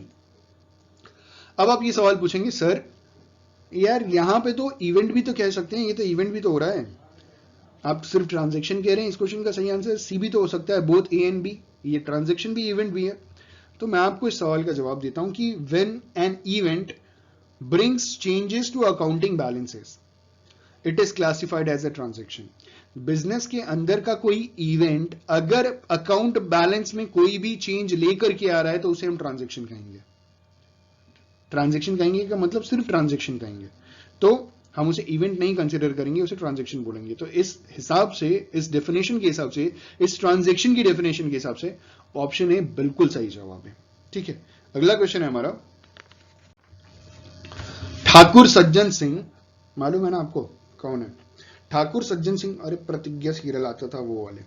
Thakur Sajjan Singh sells goods at cost plus 40%। तो ठाकुर सज्जन सिंह जब सामान बेचते हैं ना तो कितने रुपए में बेचते हैं, कॉस्ट जो भी उनकी कॉस्ट है उसमें 40% प्रॉफिट लगा के बेचते हैं। ओके, बाद क्या करते हैं, टोटल सेल्स वर 21,000 रुपीज। उनका जो टोटल सेल्स शो हो रहा है वो 21,000 रुपीज का है। मतलब जो कॉस्ट ऑफ गुड्स हैं उसमें 40% जब ऐड किया तो आया कितना, 21,000। तो cost price of the goods will be, तो कितने रुपए की गुड्स में 40% ऐड किया तो 21,000 आया। ठीक है, We have 4 options. पहला ऑप्शन 8,400, दूसरा ऑप्शन 15,000, तीसरा ऑप्शन 12,600, चौथा ऑप्शन 20,000। तो इस क्वेश्चन का सही आंसर है ऑप्शन बी, 15,000। 15,000 का 40% निकालिएगा, सॉल्व कीजिएगा तो आएगा 6,000। तो 15,000 plus 6,000 is 21,000। Very simple, option B is the correct answer for the given question. अगला क्वेश्चन है हमारा, Saurabh stationers use stationery for business purpose ₹500। Saurabh stationery वाले जो लोग हैं उन्होंने क्या किया कि अपने बिजनेस पर्पस के लिए 500 रुपीज का खुद स्टेशनरी यूज कर लिया। अब ये जो अमाउंट है वो किस अकाउंट में क्रेडिट किया जाएगा? We have 4 options. पहला ऑप्शन है परचेजेस अकाउंट, दूसरा ऑप्शन सेल्स अकाउंट, तीसरा ऑप्शन कैश अकाउंट, चौथा option none of the above. तो इस क्वेश्चन का सही आंसर है ऑप्शन ए, परचेजेस अकाउंट। भैया खरीद के लाए थे बेचने के लिए लेकिन खुद इस्तेमाल कर लिया, तो क्या करेंगे, परचेज अकाउंट में उसे क्या करेंगे, क्रेडिट करेंगे वर्थ ₹500। ठीक है, अगला क्वेश्चन है हमारा, goods destroyed by fire worth ₹50,000। 50,000 rupees के गुड्स डिस्ट्रॉय हो गए फायर में and the insurance company admitted full claim. और इंश्योरेंस कंपनी जो कतई ऐसा काम नहीं करती लेकिन उसने ऐसा काम किया कि पूरा का पूरा क्लेम एक्सेप्ट कर लिया, एडमिट कर लिया कि भैया पूरा का पूरा पैसा मिलेगा 50,000। ठीक है, claim received will be recorded in. अब ये जो क्लेम रिसीव होगा ना, ये किस अकाउंट में, किस जगह, किस फाइनेंशियल स्टेटमेंट में रिकॉर्ड किया जाएगा? We have 4 options. पहला ऑप्शन है जो क्लेम आएगा 50,000 का, क्या हम उसे ट्रेडिंग अकाउंट में दिखाएंगे, या उसे प्रॉफिट एंड लॉस एप्रोप्रिएशन में दिखाएंगे, प्रॉफिट एंड लॉस अकाउंट में दिखाएंगे, बैलेंस शीट में दिखाएंगे। तो इस क्वेश्चन का सही आंसर है ऑप्शन, देखिए ए तो हो नहीं सकता, प्रॉफिट एंड लॉस एप्रोप्रिएशन भी हो नहीं सकता, प्रॉफिट एंड लॉस अकाउंट भी नहीं होगा, ये सीधा सीधा जाएगा बैलेंस शीट में। ठीक है, क्लेम जो आया ना ये कहां जाएगा, बैलेंस शीट में जाएगा। अगला जो क्वेश्चन है वो है profit and loss account is prepared for a period of 1 year by following. तो हमारे पास कुछ कॉन्सेप्ट्स हैं, उस हिसाब से जो प्रॉफिट एंड लॉस अकाउंट हम प्रिपेयर करते हैं वो इनमें से किस कॉन्सेप्ट द्वारा प्रिपेयर किया जाता है 1 साल के लिए। ठीक है, जो भी हम बनाते हैं ना 1 साल का प्रॉफिट एंड लॉस अकाउंट, तो किस कॉन्सेप्ट द्वारा हर साल पीरियोडिकली हम इसे बनाते हैं। We have 4 options. पहला ऑप्शन है पीरियोडिसिटी पीरियड कॉन्सेप्ट, दूसरा ऑप्शन बिजनेस एंटिटी कॉन्सेप्ट, तीसरा ऑप्शन गोइंग कंसर्न कॉन्सेप्ट और चौथा option none of the above. तो इस क्वेश्चन का सही आंसर है पीरियोडिसिटी पीरियड कॉन्सेप्ट के हिसाब से प्रॉफिट एंड लॉस अकाउंट को हम प्रिपेयर करते हैं 1 साल के लिए। ठीक है, अगला क्वेश्चन है हमारा basic concepts related to balance sheet are. Balance sheet से रिलेटेड जो बेसिक कॉन्सेप्ट्स हैं वो क्या है। We have 4 options. पहला ऑप्शन कंजर्वेटिज्म कॉन्सेप्ट, दूसरा ऑप्शन बिजनेस एंटिटी कॉन्सेप्ट, तीसरा ऑप्शन गोइंग कंसर्न कॉन्सेप्ट और चौथा option both B and C. तो इस क्वेश्चन का सही आंसर है option D, both B and C. हम बिजनेस एंटिटी को भी मानते हैं, लेकर के चलते हैं बैलेंस शीट में, और साथ ही साथ गोइंग कंसर्न कॉन्सेप्ट को भी लेकर के चलते हैं, कंजर्वेटिज्म को नहीं लेकर के चलते। तो इस हिसाब से बी और सी सही है, तो मतलब हमारा option D is the right answer for the given question. ठीक है, और इस वीडियो लेक्चर का आखिरी क्वेश्चन जो हमारी सीरीज का 1000 क्वेश्चन है, और ये क्वेश्चन बहुत छोटा सा बहुत अच्छा क्वेश्चन है, और क्वेश्चन है कि परचेजेस फॉर कैश। अगर आप कोई सामान कैश में परचेज करते हैं तो क्या होता है। ठीक है, पहला ऑप्शन इंक्रीजेज असेट्स, दूसरा ऑप्शन डिक्रीजेज असेट्स, तीसरा option no change in total assets और चौथा option all of the above. तो इस क्वेश्चन का सही आंसर क्या होगा। इस क्वेश्चन का सही आंसर है option C, no change in total assets. जब आप कोई सामान कैश में खरीद रहे हैं तो जब आप परचेज कर रहे हैं तो जो भी परचेज कर रहे हैं वो भी एसेट है और कैश भी एसेट है। तो जितना कैश आपके पास से जा रहा है उतने वैल्यू का असेट आपके पास आ रहा है जो भी आप परचेज कर रहे हो। तो इससे टोटल एसेट्स में तो कोई चेंज होने वाला नहीं है। तो option C is the correct answer for the given question. ठीक है, ये 25 क्वेश्चन हमारे पूरे हो गए, और साथ ही साथ इस वीडियो के हिसाब से अब तक हमने 1000 क्वेश्चंस कंप्लीट कर लिया। अब एक जरूरी जानकारी ये है कि आने वाले टाइम में आपको अकाउंटेंसी से रिलेटेड और भी वीडियोस मिलेंगे। ऐसा नहीं है कि 1000 क्वेश्चन का था और 1000 क्वेश्चन पूरा हो गया तो सब खत्म हो गया। आपको और भी क्वेश्चंस मिलेंगे, और साथ ही साथ कल से हम शुरू कर रहे हैं इकोनॉमिक्स और बिजनेस मैनेजमेंट के भी मॉक टेस्ट। तो आई जस्ट होप कि आपको वीडियो पसंद आ रहा होगा। पसंद आए तो प्लीज लाइक और कमेंट जरूर कीजिएगा। थैंक यू सो मच, और हो सके तो शेयर भी जरूर कीजिएगा, हमारी मेहनत को मोटिवेशन मिलेगा। Thank you so much, have a good day and all the best for your examinations.